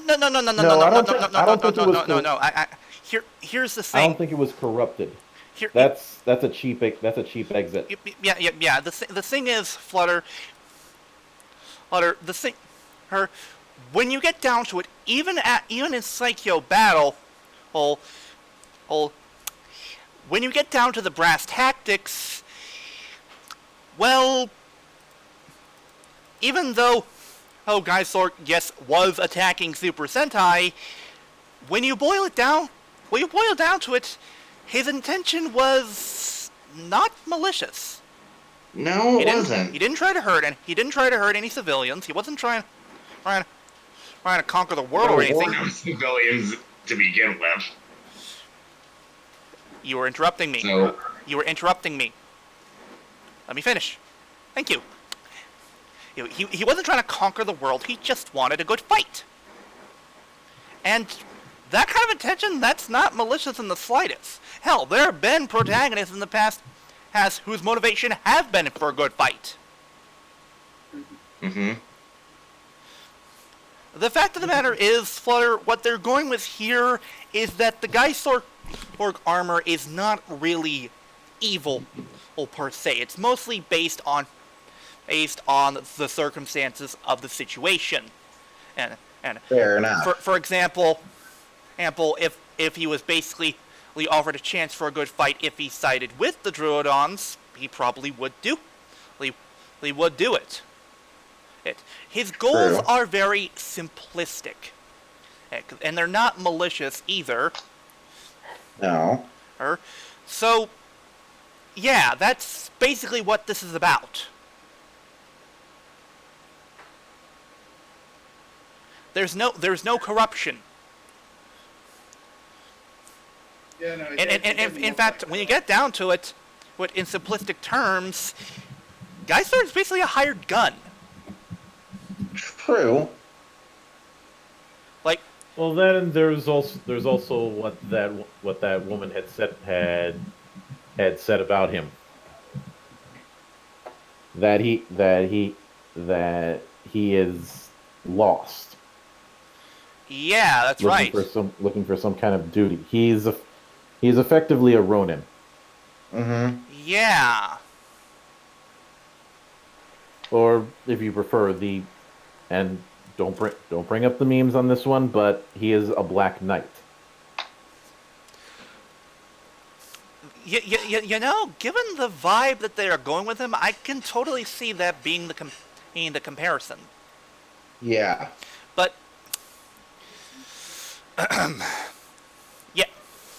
yeah. Now it's clear that Bomb does know more than he's telling Toa, but that's sort of safer. But we won't dwell on that for now. Yeah, no. All right. Anyway, Asuna eventually brings Master Pink back to Ui's place, and well, Master Pink for some reason and calls Ui's grandfather Seto. Father, not grandfather. Oh. Yeah, now he says her dad. 130 degrees Fahrenheit. You sure? On the website amazinggrips.com. Yeah. Yeah. And okay. Anyway, she calls him Seto for some reason. And Before you ask, no, he is not related to Seto Kaiba. such a shame, really. But yeah. Anyway, later on, the Ryusoulgers go out to basically try and find Tank. Oh, and that's when the group runs into Kanalo. And he immediately starts hitting on Master Pink. Keep it in your fucking pants, Kanalo. I love this one bit between them, and where he asks if she's free, and she says, yes, but I died once. I love that. She casually mentions that like it's just an inconvenience. Yeah. Now I'm having this wonderful mental image of her making an online dating profile with one of the things listed in her bio, died once, but then came back. Yeah. Of course, Asuna is completely against it, given that she's her master. Mm-hmm. However, eventually the Ryusoulgers find Tank Joe again, and they start fighting him. However, elsewhere with Master Pink and Kanalo, when it seems like they're getting close to one another, That's when Master Pink pulls out a Ryusoul in Kanalo's pocket. The Kurayami soul. Yes, the Kurayami soul, or the darkness soul. Or with its shadow. It's darkness. Ah, okay, just checking. Wait. But this isn't in Konosuba. Whoa! Anyway. So the Ryusoulgers continue to fight Tank Joe. Oh, and well, they're having issues, given the fact that he plans to basically release several amounts of the gas all across the city. And with that much gas, it means if someone even lights a spark or even a match near it, it will cause the entire city to go kaboom. Yeah. So in other words, like Oil Ocean Zone. Yeah? Which, more specifically, Oil Ocean Zone in Sonic Mania. Yeah. Anyway, but yeah, they try their best to get the gas away, but nothing is working, and it's made even worse when Asuna tries to use their own gas soul to try and ward off the gas. In fact, hang on, for that stupidity, I need to get something. Hmm.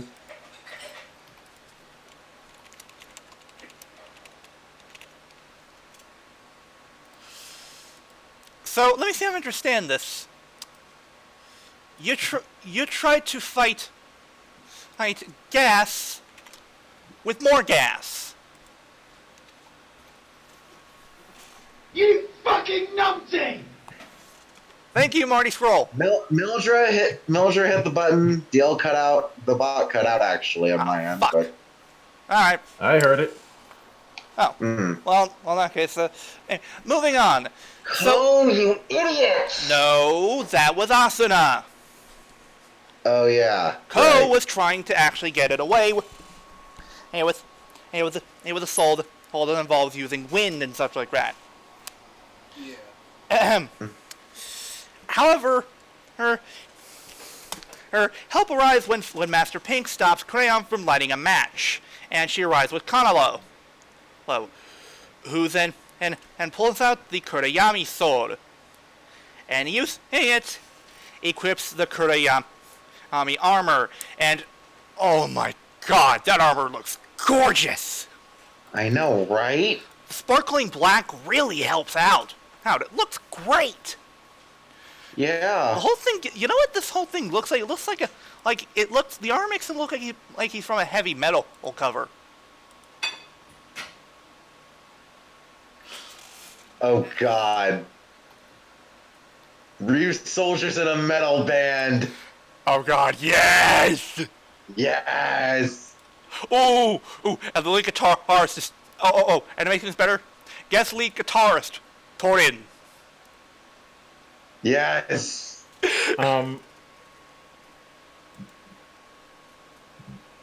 Anyway,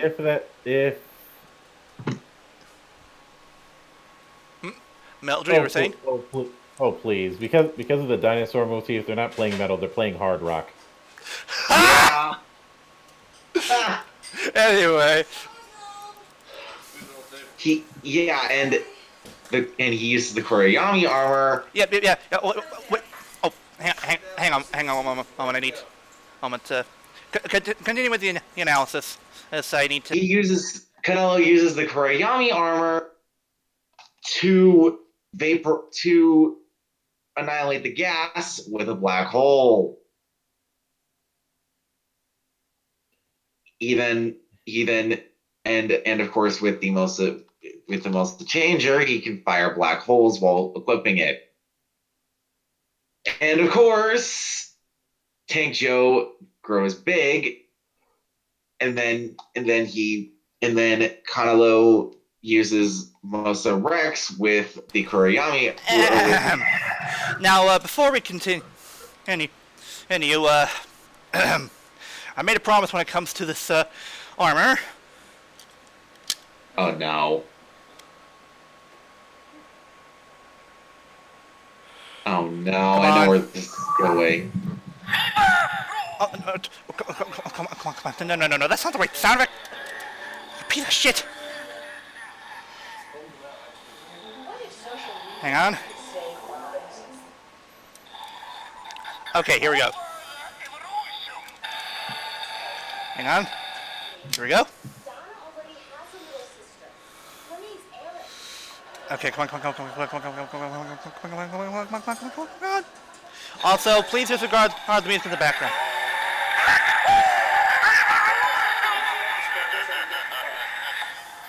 Too easy. You know what? Let me raise that one a bit. Since we're dealing with him a lightning adept using black armor, does that make him Black Lightning? Yes!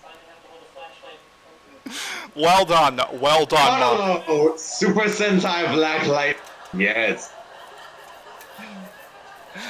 Anyway, so yeah, using Shadow Raptor, or most of the Rex combined with it and Ammo Knuckles to form Kishiryu Neptune Shadow Raptor, complete with a new chest armor, a new helmet, and a rifle. That of course can shoot supermassive black holes. Yes. And I have to say, I kind of like I love Shadow Raptor. Also, He's my favorite Kishiryu. Also, I have to say this. I like the helmet. It looks really good. But I think what helps is the curve of the visor, because when I see the thing, it looks kind of like what you I'm not sure if it's just me, but the visor and the shape looks similar to a crescent moon. Mm-hmm. Which would make sense given, and that. Hang on. We forgot to mention one thing about the Shadow Raptor and its origin. Oh yeah, he was apparently stolen from the one place not corrupted by capitalism. Yes.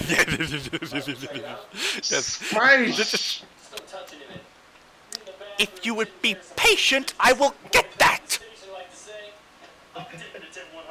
Impatient little fuck. Anyway.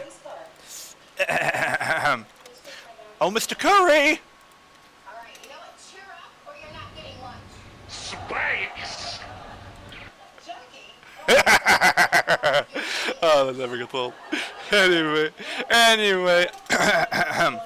So, the Ryusoulgers try and defeat him with the same attack they used before, aka using the Puka Puka Soul to make him fat and go into space. Mm-hmm. But, well, he's smart and decides to try to keep avoiding them. However, they keep using it until the buildings are so big they trap him inside, leaving him wide open for kind of those final attack. That final attack being the badassly named and wait. Hang on. Leaving it to be finished by the badass name Kishiryu Neptune Black Hole Cannon. And I love this attack because of one reason. And it not only fires a black hole a blast through him. Black hole. It fires a blast into him that not only is a hole through him, leads to the enemy, but it basically sucks up the rest of the remains of them into the black hole before they go kaboom. So awesome! That's it. Shadow Raptor is best Kishiryu. Fuck this up, though, Anyway, unfortunately, well, Co's reminiscing about the fact that even though they won, the power of Tank Joe nearly destroyed the city. However, that's when Master Pink says for Shadow Raptor to call Shine Raptor. And before anyone calls bullshit, and I know Flutter will, this kind of makes sense since they're both basically the two halves of the same coin. True. So it makes sense they can call upon one another if needed. Yeah. And thus, Shine Raptor her uses its power to repair all the damage it's done to the city. Wow. That's impressive. Yeah. However, That would explain why the city's always repaired at the end of every episode. yeah. Also, I however, just thought they had a very robust construction industry. you mean damage control?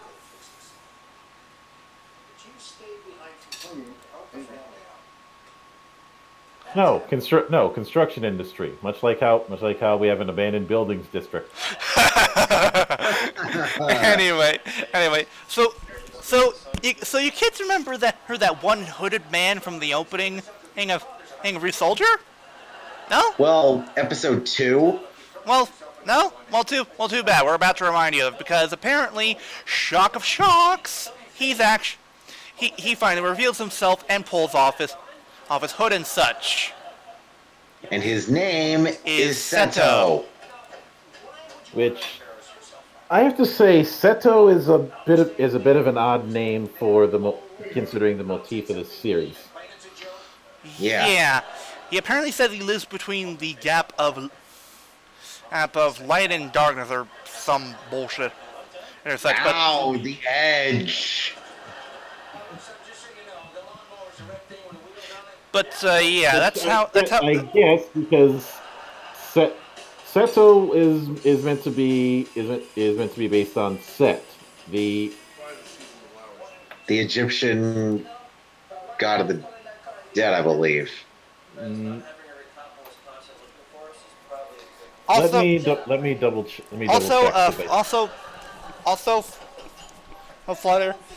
Flutter, I understand your rules about not wanting me to make a joke about his name. I fully understand that. Oh, there you are, Ulti. Ulti, there you are.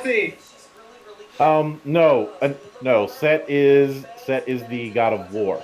Oh yeah, the god of war, the Egyptian god of war, right? Ah, so Egyptian Kratos.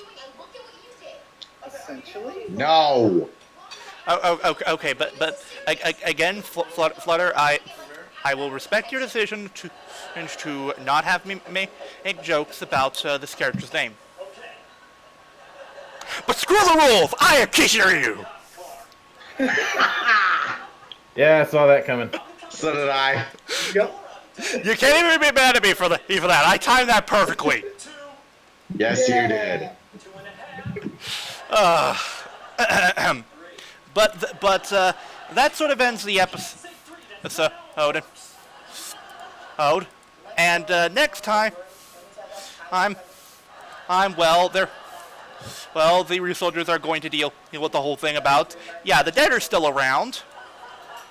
Mm-hmm.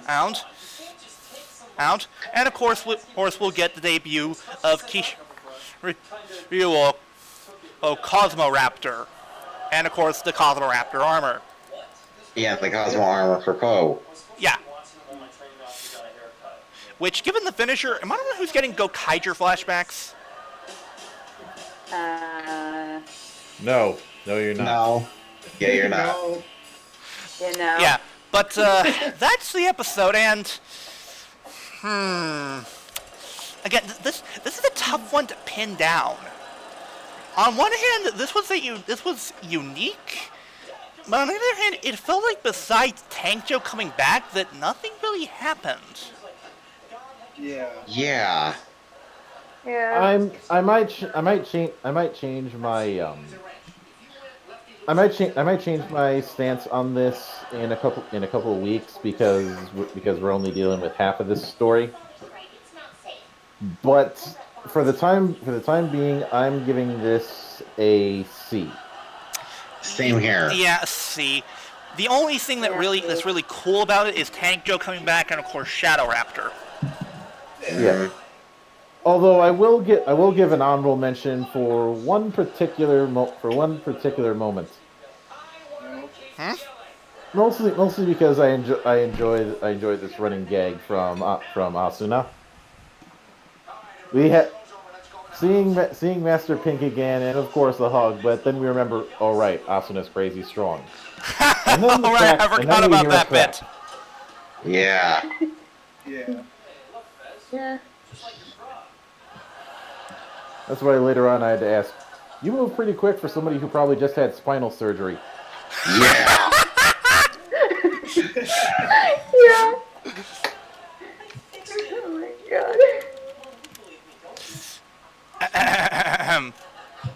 my god. Yeah. Now then, and we've gone over the episodes. We move on to our next segment, which is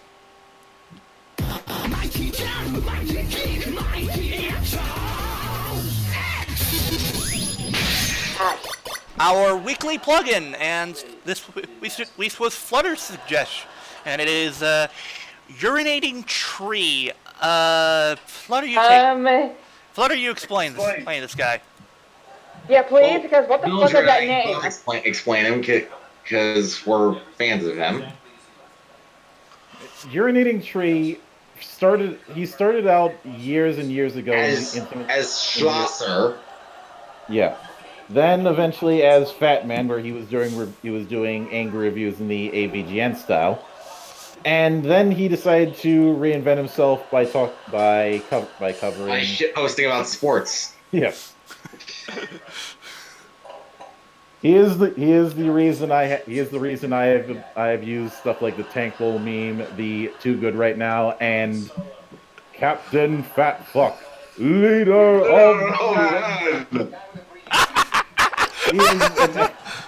Even if you're not the biggest sports fan, I do recommend checking out his content because one, he manages to find a way to break down stories and narratives within various sports and various teams, and two, it's a great thing to sick on people who are fans of particular teams. Especially if they're teams of anybody in Michigan, and even more so if they're a fan of the Steelers, because he really hates the current version of the Steelers. And to be fair, he has good reason to. He's also the man behind one of my running gags on the Monastery. Mm-hmm. Because the Mariners, since 2002, have not stopped punching their fans in the dick.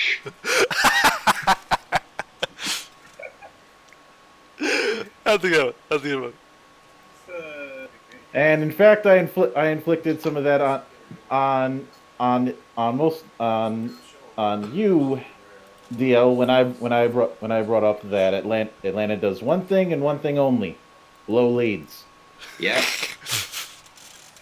Hey! That might be my home turf. Well, technically it's not since I live in Dallas, but that's beside the point. I will not defend everything about it. Yeah. Yeah. But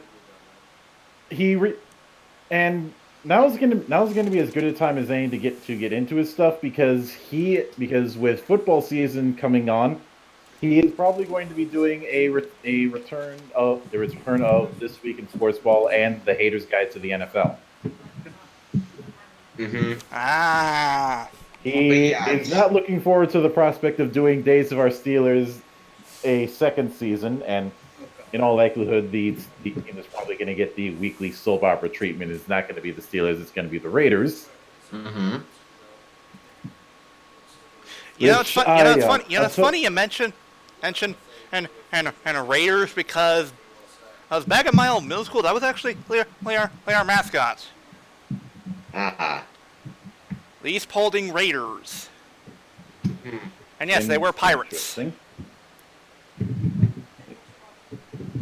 But yeah, they unfortunately weren't the Black Hole. But the thing,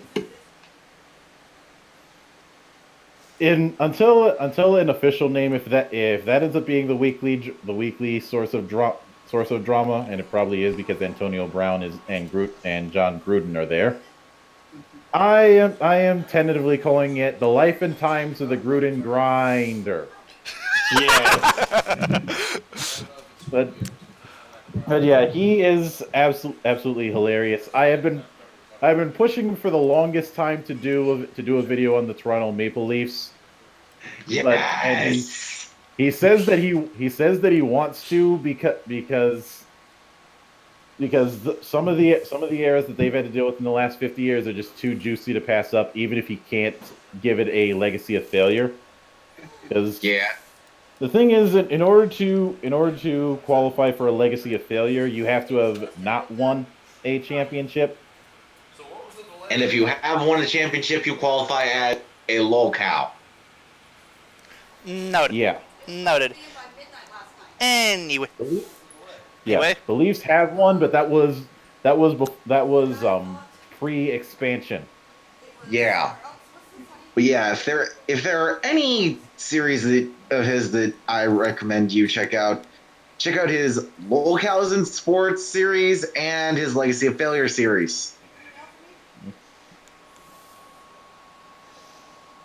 Anyway, now that we've gone that,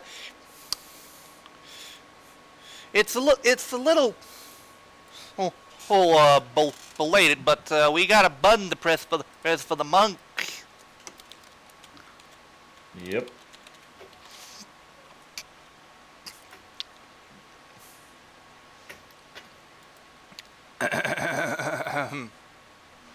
And I wish I had the button that I gave Shades, but sadly I don't, so I'll go with this.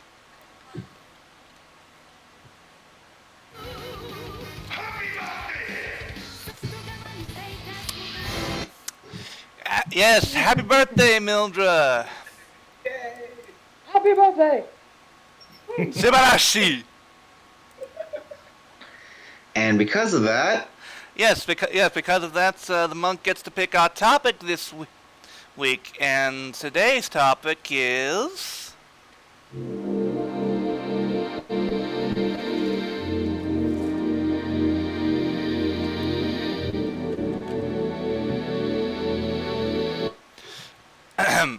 missed opportunities in Tokusatsu. Yeah. Yeah, I had two that I was considering, and I think this one provided significant wiggle room. Now, this is something that I've kind of dropped hints at during my tenure here, but also, I bring it up here. Also before we begin, shout out to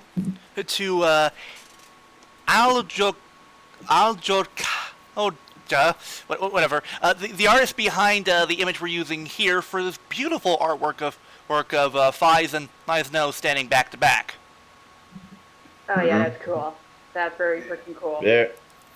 Very nice. Now,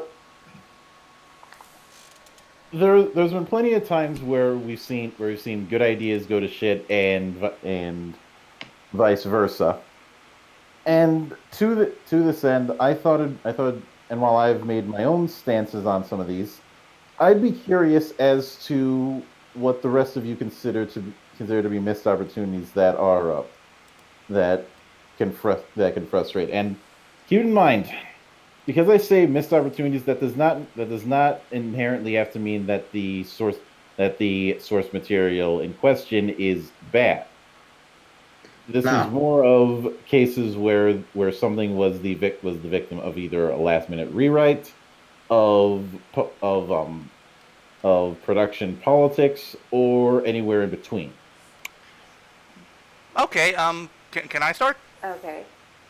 Go ahead. Because the inspiration for the picture we're using here, it reminds me of missed opportunity. While this did sort of happen in some way, it never really officially happened.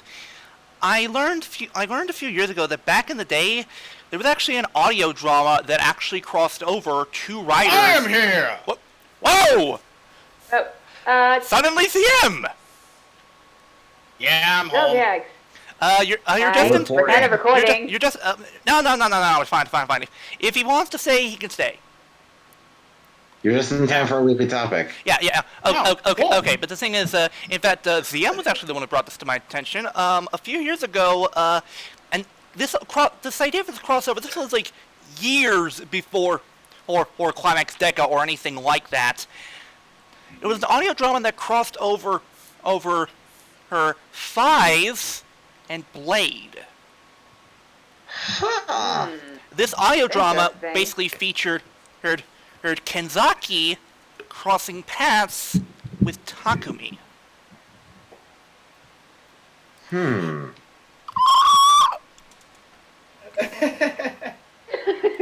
Yeah, this is basically me on the inside hearing that. Oh. No, that's not that. That's not that. So, I see what it is. ZM, all I have to say is that is thank you. We'll talk Yeah, later. yeah. We'll talk later. Okay. Anyway, but honestly, I consider this to be a major missed opportunity, but to actually do this as some sort of special of some kind. I understand there are Yeah. well, of course, or restrictions when it comes to stuff like this, but why couldn't this have been pulled off for a small one-off special or such? It didn't have to be that long, like maybe like half an hour or something. You'd be satisfied, but I would have loved to see this special actually happen in for real, because the thing is, Takumi and Kenzaki, they're both similar yet different. Right. And I have a feeling that the chemistry between the two of them would be very interesting to see. Plus, who knows? It could have finally given us a proper canon look at Kenzaki's undead form, since most likely that would happen. And given that, well, Takumi has his Wolf Orphanok form. Yeah. Again, I know that there are restrictions like that. There are actors have other things they want to do. Who some were busy. Some there wasn't enough money in the budget. Nobody wanted to do it or anything like that. But honestly, I feel this would have been and a nice little thing to happen. And I'm bummed out that it didn't. And because again, the chemistry between these two characters would be very interesting to see.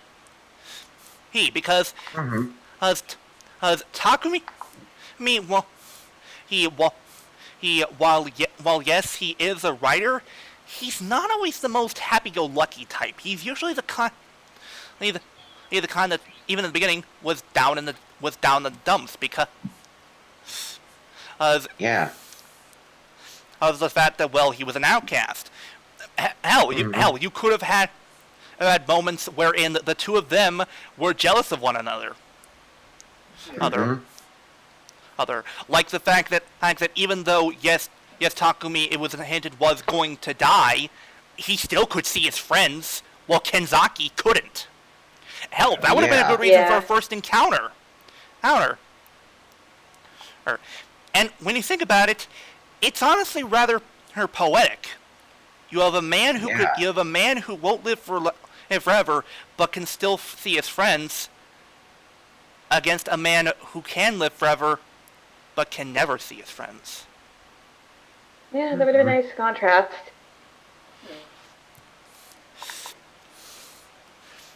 It's most likely this will never ever happen, but it would have been nice if it did happen.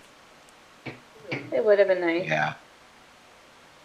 And I'm pretty sure you agree with me on that, Monk. I can definitely see that, and if we were dealing with a decade beforehand and that sensibility, it very well could have. For me personally, now I'm going to avoid some of the obvious bad picks that I could make, like say the fact that I would probably blow up Ghost and rebuild that from scratch. Yeah. In fact, I outright said that if I was doing an American adaptation of Ghost, I would have set it in St. Louis.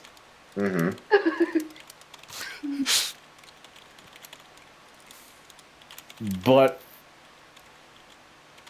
there's a couple that come to mind. Now, the first one is one that I've already mentioned, and that involves the way Michi was handled near the end. I had a feeling this was coming. Yeah. Mm-hmm. Yep. Now, I will admit a small bit of bias because, unlike some, I was much more familiar with writer Urabuchi, as he's known in some circles, the Butcher. Mm-hmm. Indeed. Because he has a history of not liking the happiest of endings, and also having a very high body count in his work. The only person who probably outdoes him is Tomino. His Kill 'Em All Tomino, aka the Grim Reaper of mecha anime. Yep. And taking that into account, and also the stuff he had been doing with Madoka up to that point, the whole notion that they tried to do with Michi near the end always felt like that was something that was outside of his control, and it was something that Toei insisted on because it might be quote unquote too dark for their audience. Yeah. Too dark for their audience, and yet in past Heisei series we've had a man who basically is forced to live forever, ever while his friends die, and we have a man who is going to, who is already he most destined to die at one point.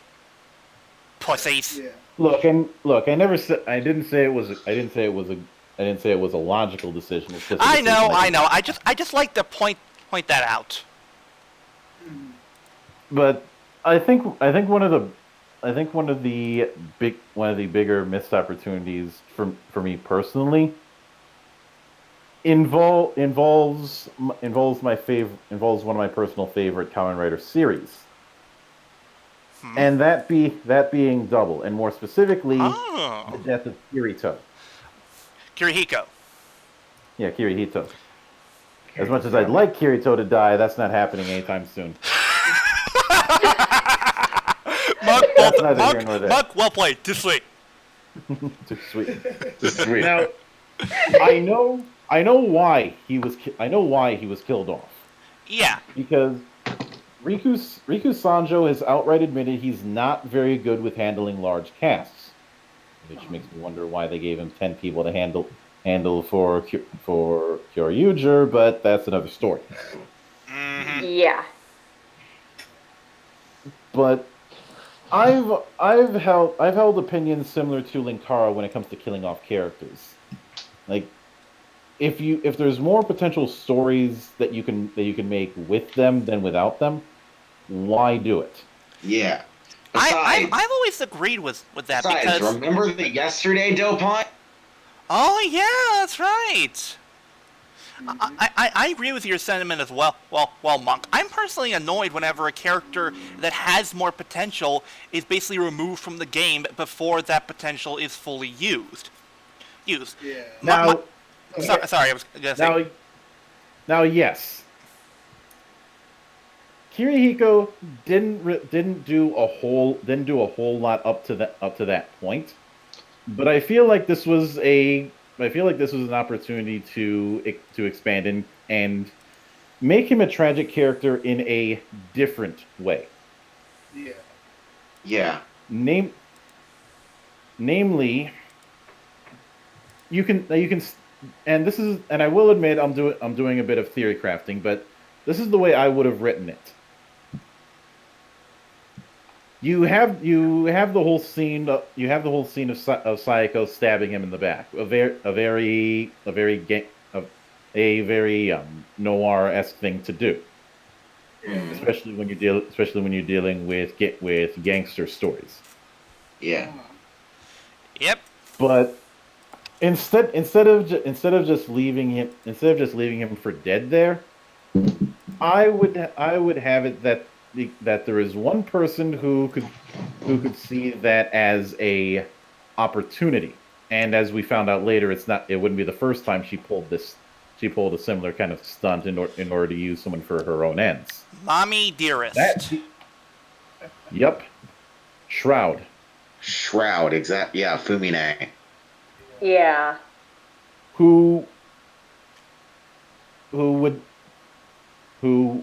in that sense would give him a new terror Gaia memory that could be used for the level 3 that we got later on. Nazca, you mean? Yeah, Nazca. Why did I say terror? Jeez. I'm not even drunk yet. Yeah, being the key word. Oh, believe me, I'm not walking out of Sunday night sober. I can tell you that much. Yeah. But a level 3 version of it that is not going to harm him. But as with all things, there's a catch. Of course. As far as anyone else is concerned, Kirihiko is still dead. I.e., from there on in, he would have to be Nazca. The twisted reasoning is, for as much love for the city that you have, this is your way of defending that city. Mm-hmm. As Shroud's puppet. Also, when it comes to who that monk is, is this what you would have in mind for that? Let me see.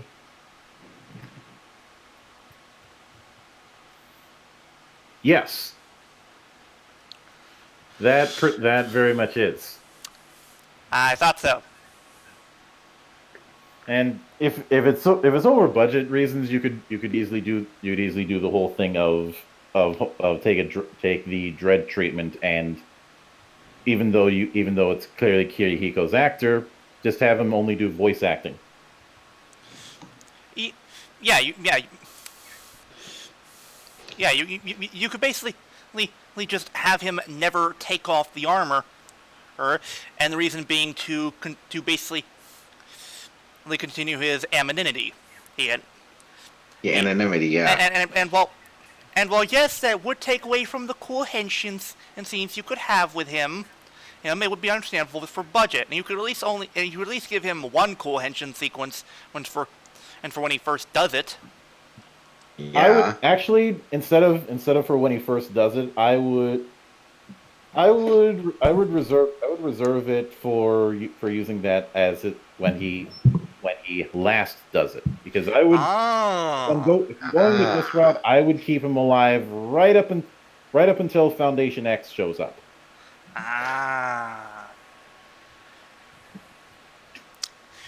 I do like that idea. Yeah, Monk. It honestly sounds brilliant, and it sounds like it would fit right into double storytelling, and it sounds like something that Shroud would most definitely do. Definitely.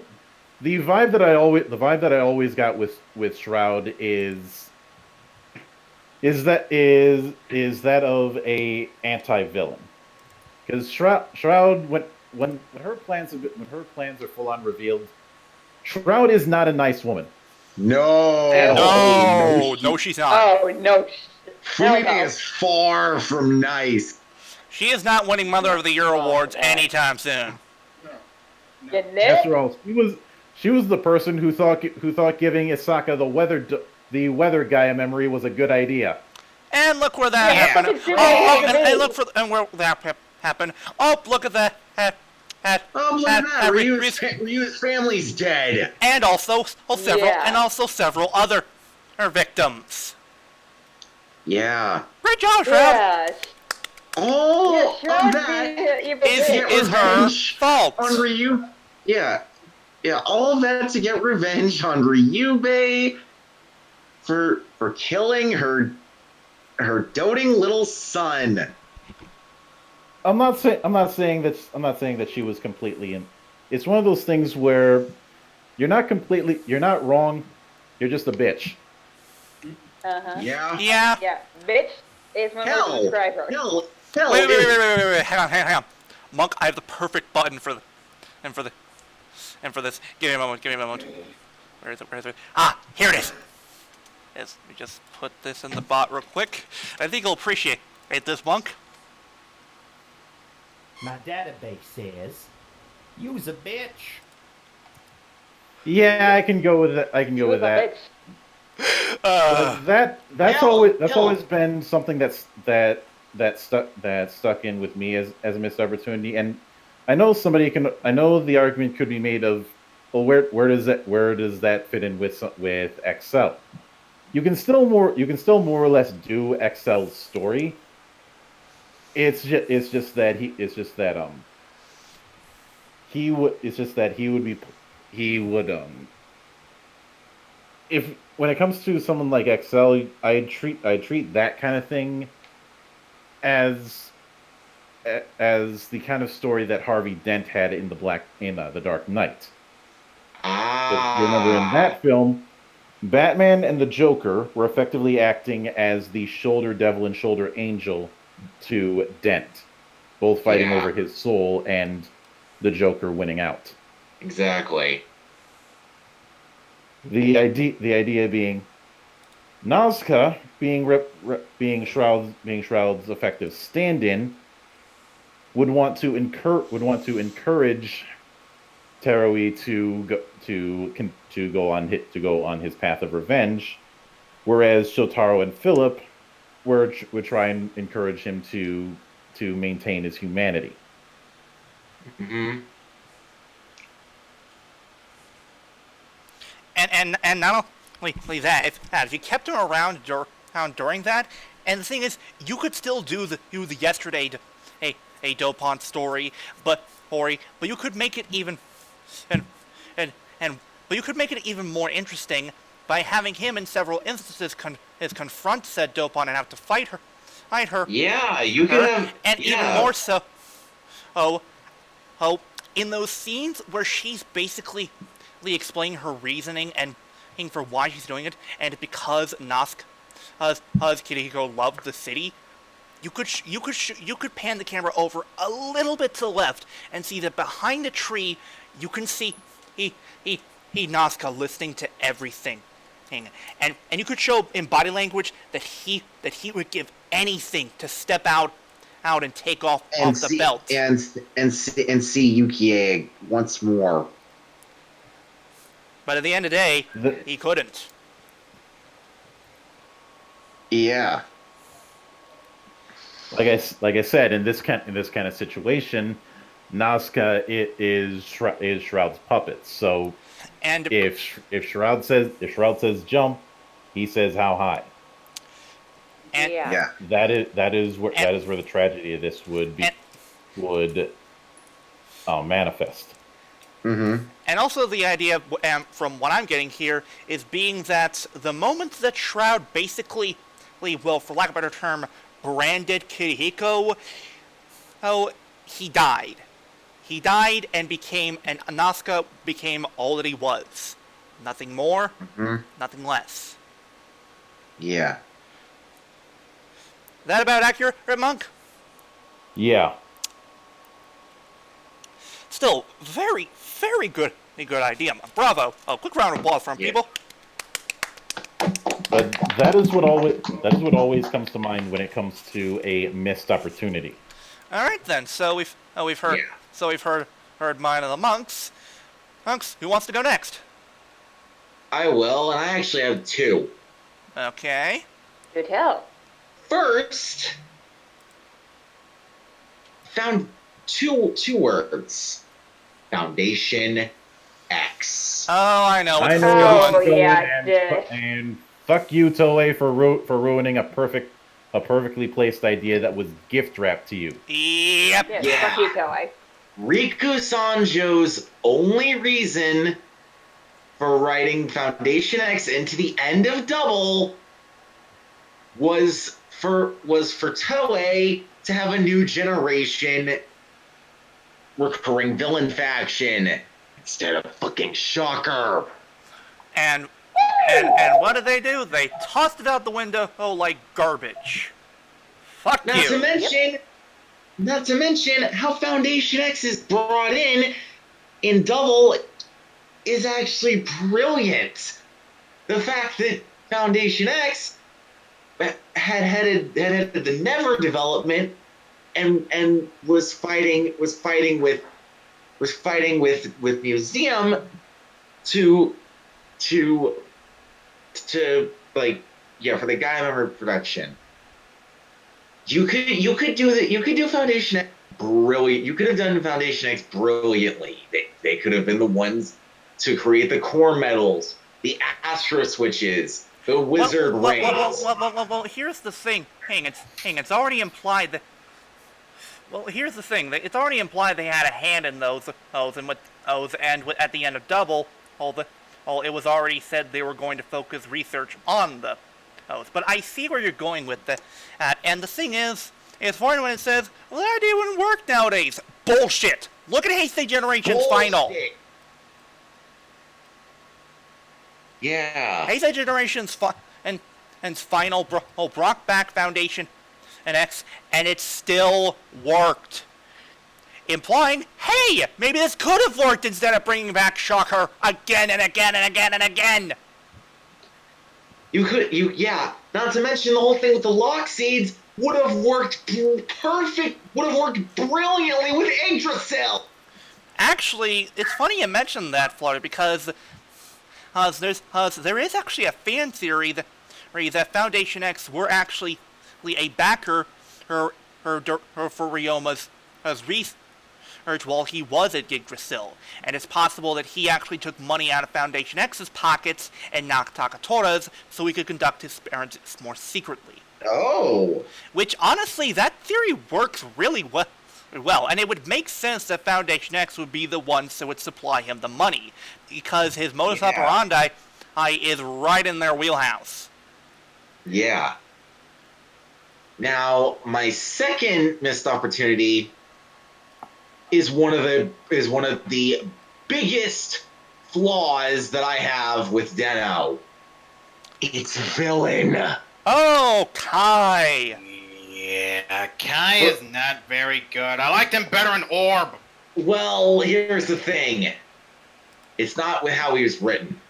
It's how his he's motivation. Introduced. It's how he's introduced and his motivation. Honestly, for those who don't know, sorry, go ahead. For those who don't know, Kai was introduced all the way in episode 37 of Den-O. Wait, what? Wait, back the fuck up. They waited until the 30s to reveal the big bad? Like, yeah! Not even a tease, and he's in the 20s? No! Wow, that's bad. Also, Ulti, we can barely hear you again. Yep. And here's the thing, and what would have been better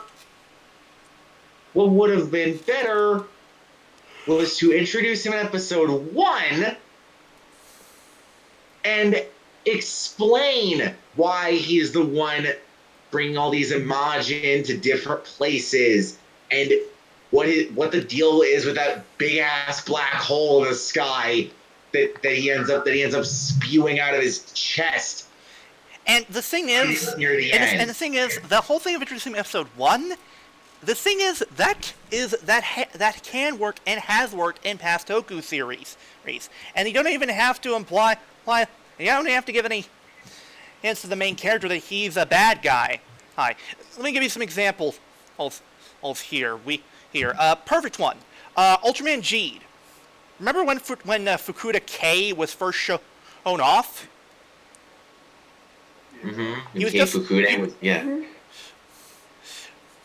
He was just shown off as a guy that Riku ran into. Hell, you could have had Kai be some sort of small town celebrity like K. Hell, you could have done it better. Childhood rivals. Ooh, there's an idea. and because from when he was introduced, you could tell that the good Imagin absolutely hated Kai, and it would also explain why Momotaro would have chosen Ryotaro. Honestly, what would have worked with him was either her brother or rival. Yeah. And honestly, that would make sense. And I'm assuming that Kai is also a singularity point. It's not out explicitly stated in this series, but it's very much implied. Well, there you go. That would explain why he's a singularity point as In well. fact, but Hey, DL, I have a question for you. Yes. Did you cover any 01 news today? we did. We know about that. Oh, you know about the theme song? Yes, yes. And I had to send Flutter to the black hole because he gave us the impression that it was already out. Ah. God damn it, Flutter. Yeah, I'm honestly happy that Team was a Revolution singularity point. Aha! I didn't. Well, then there you go. That would explain that. I mean, I know that many people like EZ will defend Kai, seeing as he's more of a watch the world burn sort of thing. Well, here's the thing. Here's the thing, but with certain times, you kind of need motivation with that.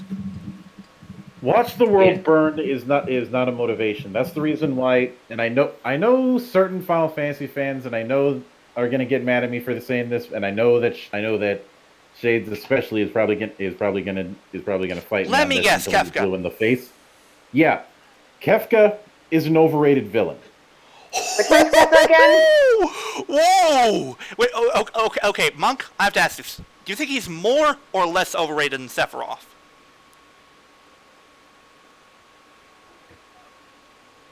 Apples and it's well. Let me ask you this. Would it hurt you worse if I kicked you in the balls or punched you in the balls? It would hurt. It would hurt either way. Exactly. Guys, which villain is Kefka again? I haven't played all the fantasy games. Clown guy. Oh, that guy. Anyway. He's from 6, right? Yeah. Anyway. And continue, Monk. See, here's the thing. The whole watch the world burn thing. That is not an interesting motivation. That is simply chaos for the sake of chaos. And I know everybody brings up that line from the Dark Knight, but in bringing it up in this context, misses the point that Alfred was trying to get at. Yeah. Was the difference between Batman and the Joker in that film, and this is something that Chuck Sonnenberg pointed out in his review. Batman has definitive limits within his particular cause, whereas the Joker has no cause and no limits. It's in that particular scene he was looking for some kind of motivation, and Alfred was pointing out you're looking in the wrong place. Yeah. You're not dealing with somebody who's only in it for a profit or something like that. Which is what he had been dealing with up to that point. Since up to that point, he was dealing with ideologically inclined villains and mobsters. You know, people who would have something that they would be aiming towards. The Joker doesn't, and every single action he does in that film does have a method to his madness. It's just that his whole thing is, given the right circumstances, people will turn on each other at the drop of a hat.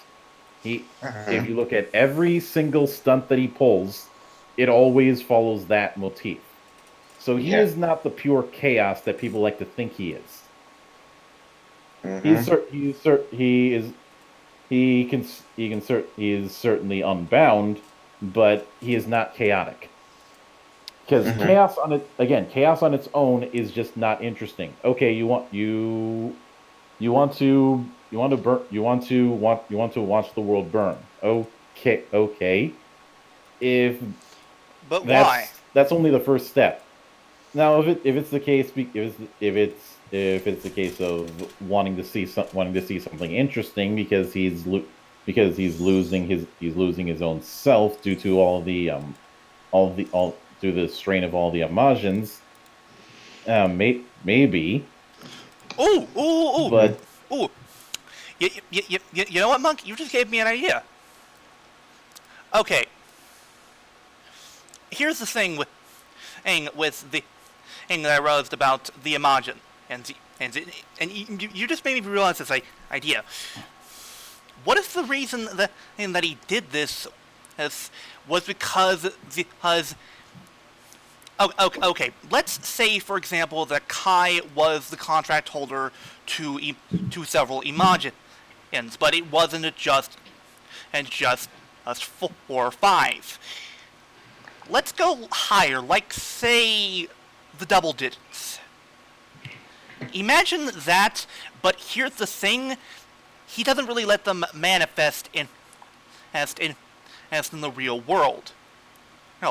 Imagine that he has 10 or even 15 voices, always speaking in his head, day in and day out.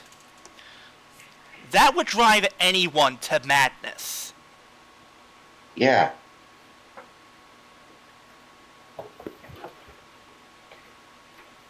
That I can definitely go with. Because the thing that people tend to forget about the Imagine is, well, when you contract to them, you basically now have a voice in your head. And if you have too many voices in your head, you're gonna go insane. Yeah. And Kai could have been a perfect example of how owning an Imagine isn't always fun. Especially if it's the wrong kind. Yeah.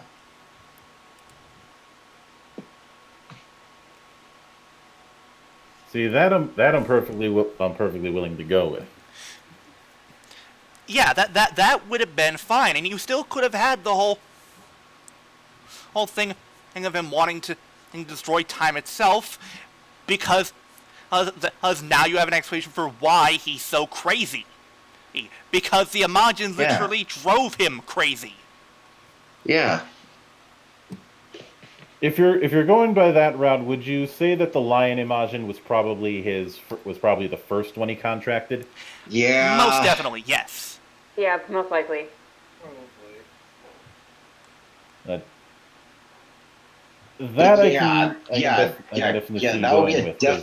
would be a definitely good way of showing that.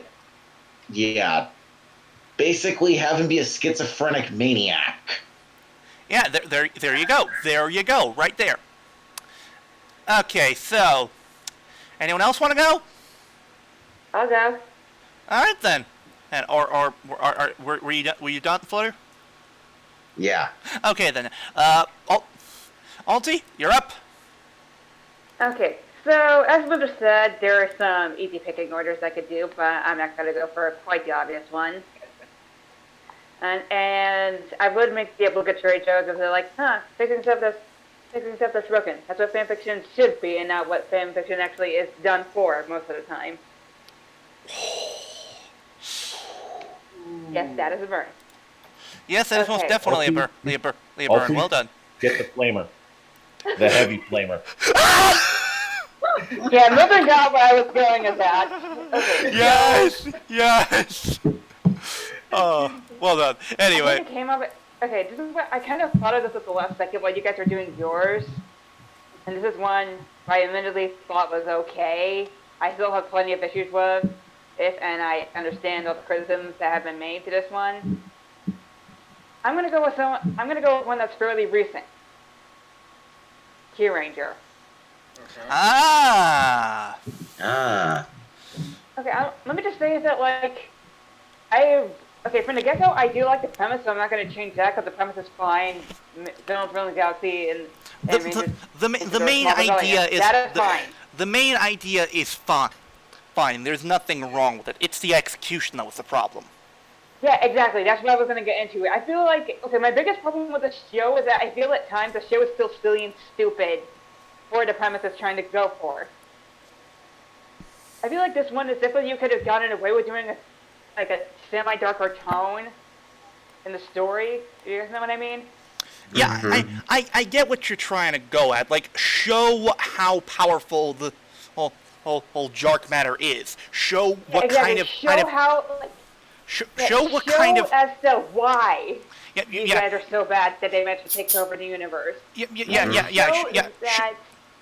Show what kind of effect it has had on people. Show how the kind of negative change and how much fear it's caused the people. Oh, hell. Perfect example of how this is done right. Revenge of Belial. Yeah.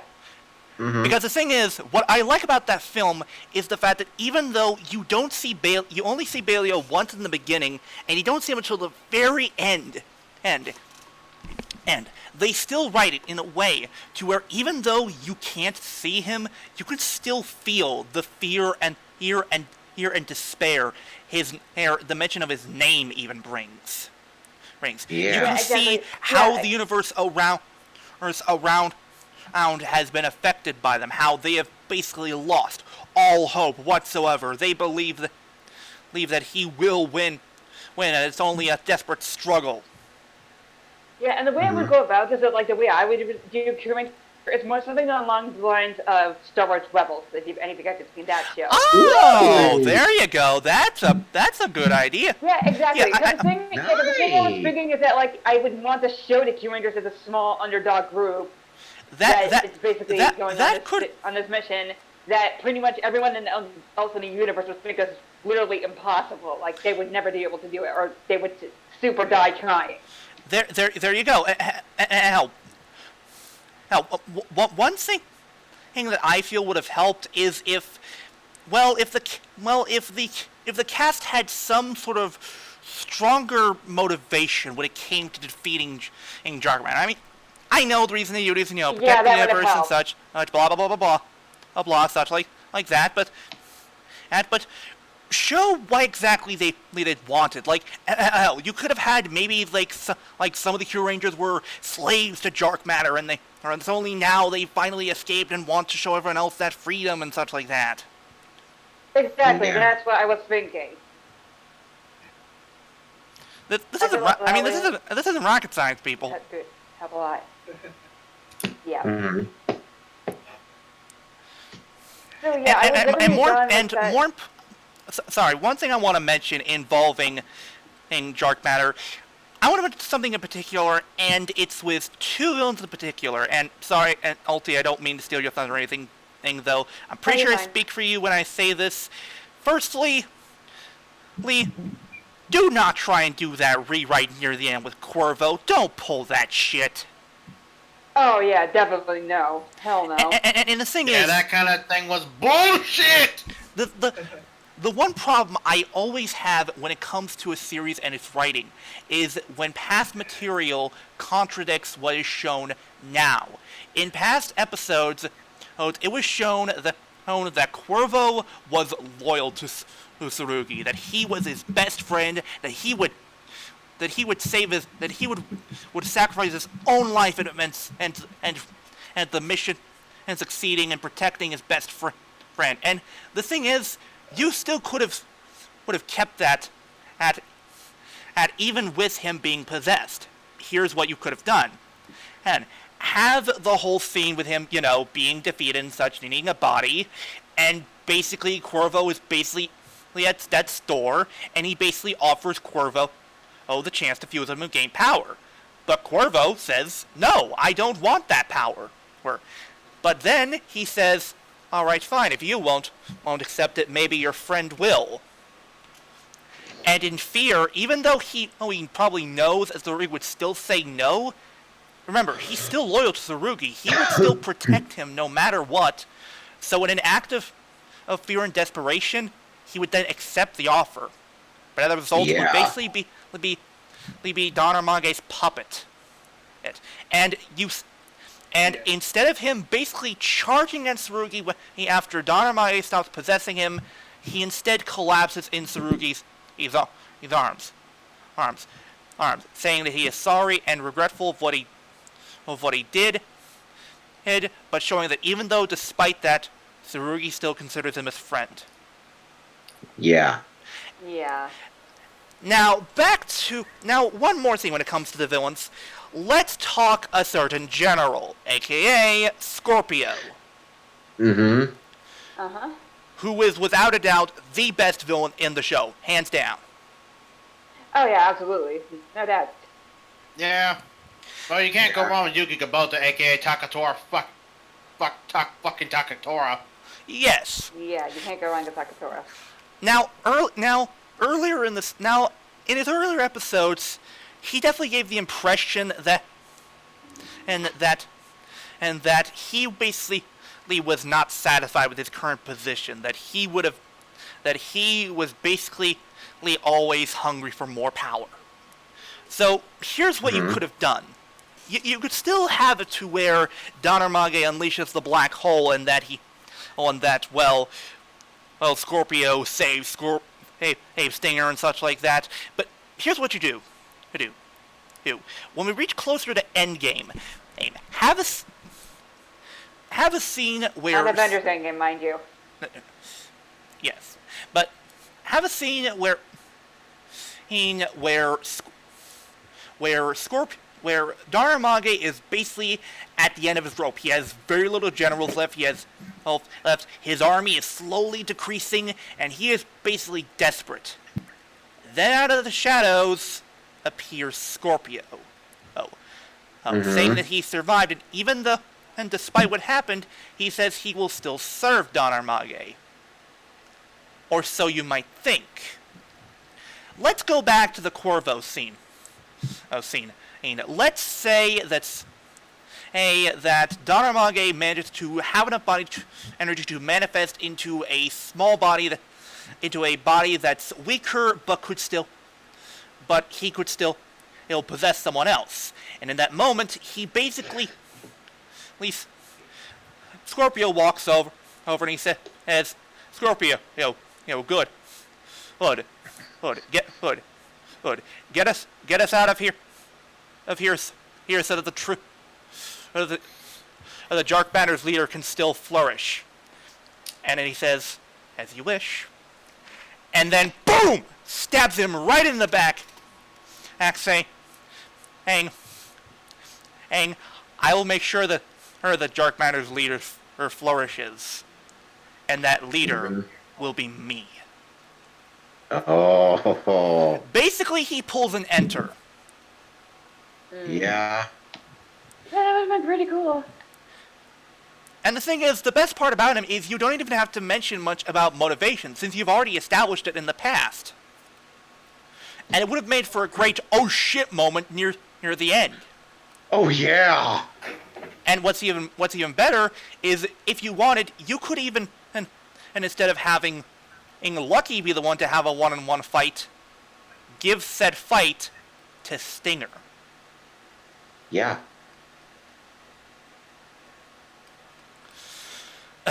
Sorry for stealing your thunder, Ulti, or anything like that. I'm pretty sure that I voiced some of the things that you wanted to happen, right? Well, yeah, some of them. Okay, well, what are the rest? Okay, well, one thing I definitely would say is that, like, because the cast is so big, I would expand more than, like, the 50-episode average. I think this one could, like, I'm not saying go full 84 episodes like freaking Go Ranger, but, like, if you kept it at, like, 60 or 65, that would have been fine. Oh, and one more thing when it comes to the villains, and it involves part of Lucky's backstory. Make, I can't remember what his name was, the General Banog Hog knockoff. Which Yeah. one? The guy who basically ended up ruling over her Lucky's planet. Yeah, Oh. that guy. That guy. Have Get his name at the build moment. more of a Have it rivalry between the two of them. Like having, and the thing is, you couldn't even don't even have to basically state, hey, what his connection to Lucky is. Have one of his first fights them be, have him comment like, you're weak, just like your father was, and have that set him off. Yeah, that and was basically, definitely set him off. Lee had the two start a rivalry. So at the end, when he eventually does defeat him and reclaims his planet, that would make it feel even more of a stronger victory. Yeah, that would. Anyway, so is that all, Ulti? Yeah, that was about it. All right then. Anyone else want to go? I'm abstaining because I just got home. I'm tired. All right I then. just want to relax. Looks like the last one up is Hiiro. You got anything, Hiiro? Hero? Hero. Well, I'm sorry. My right ear's kind of acting up, and I need to get my hair cut because of it. Okay. Yeah. So Sorry. you're abstaining? Yeah, I'm gonna abstain. Okay, then I guess I got it. All right then. I guess we're done, which means hang on. Where is it? Where's the music?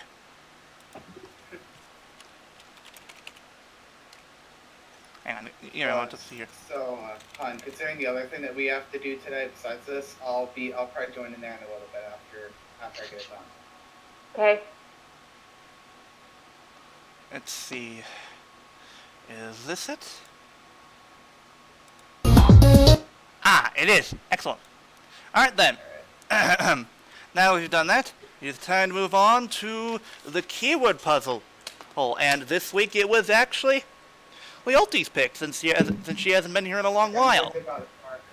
Indeed. Now then, and you already know the rules, Kitty. I have a timer set for let's say this time a minute and 15 seconds. And I will list out the keywords, and I will start the music. When the time, you have 3 guesses. When time is up, you are donezo. Now then, 検定始めようか。1つ目のキーワード、archery。2つのキーワード、heaven。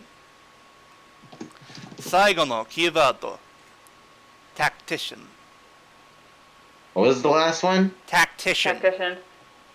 Now then, let me just fire up the phone. Let's start the music and go.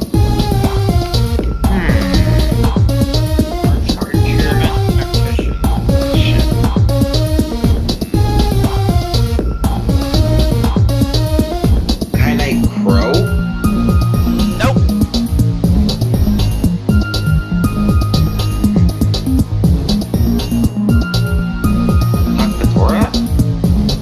Nope. 2 guesses.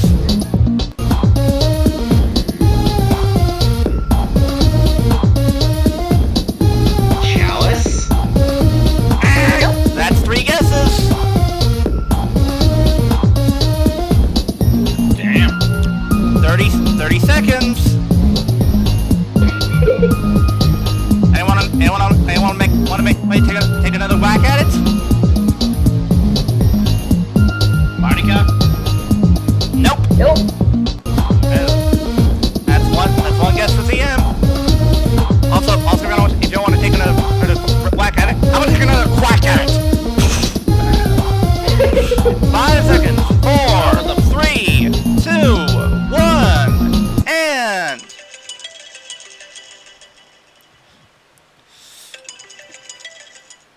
time is up. Hang on. Alright, boys, we lost the game. Hang on, let me just get the sound effect.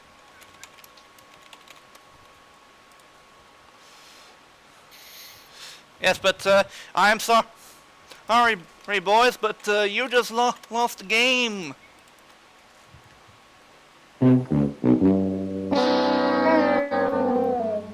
Anyway,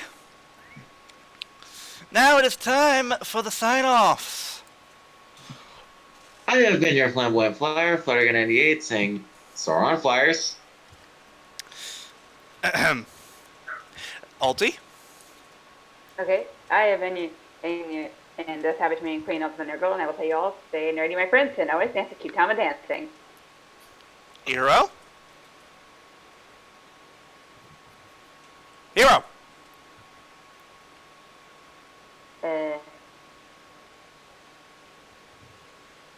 He might be AFK or something. Oh, wait. I thought his ring light up. Hiiro? Hiiro! Okay, screw it. Right, ZM?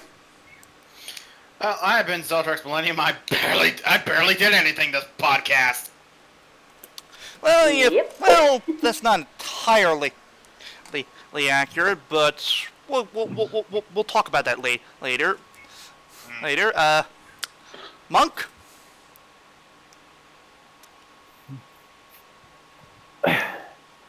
It is in times like these. It is always important to support your local gaming store as much and as frequently as you can. My name is Mildra. I am your gaming monk. Stay fucking frosty, and more so than usual, fuck the WotC. Wait, more so than usual? What happened? You'll find out soon. All right. I, of course, have been your kindest, most beloved overlord, Emerald God Extraordinaire, DLBot 2016, reminding you that I'm just a passing by Toku fan. Remember that? And, we're to the... And friendly advice today. Hey, folks, if someone you care about suddenly is revived, hived again, and they don't really even know how, it's most likely a druid on plot. Yep.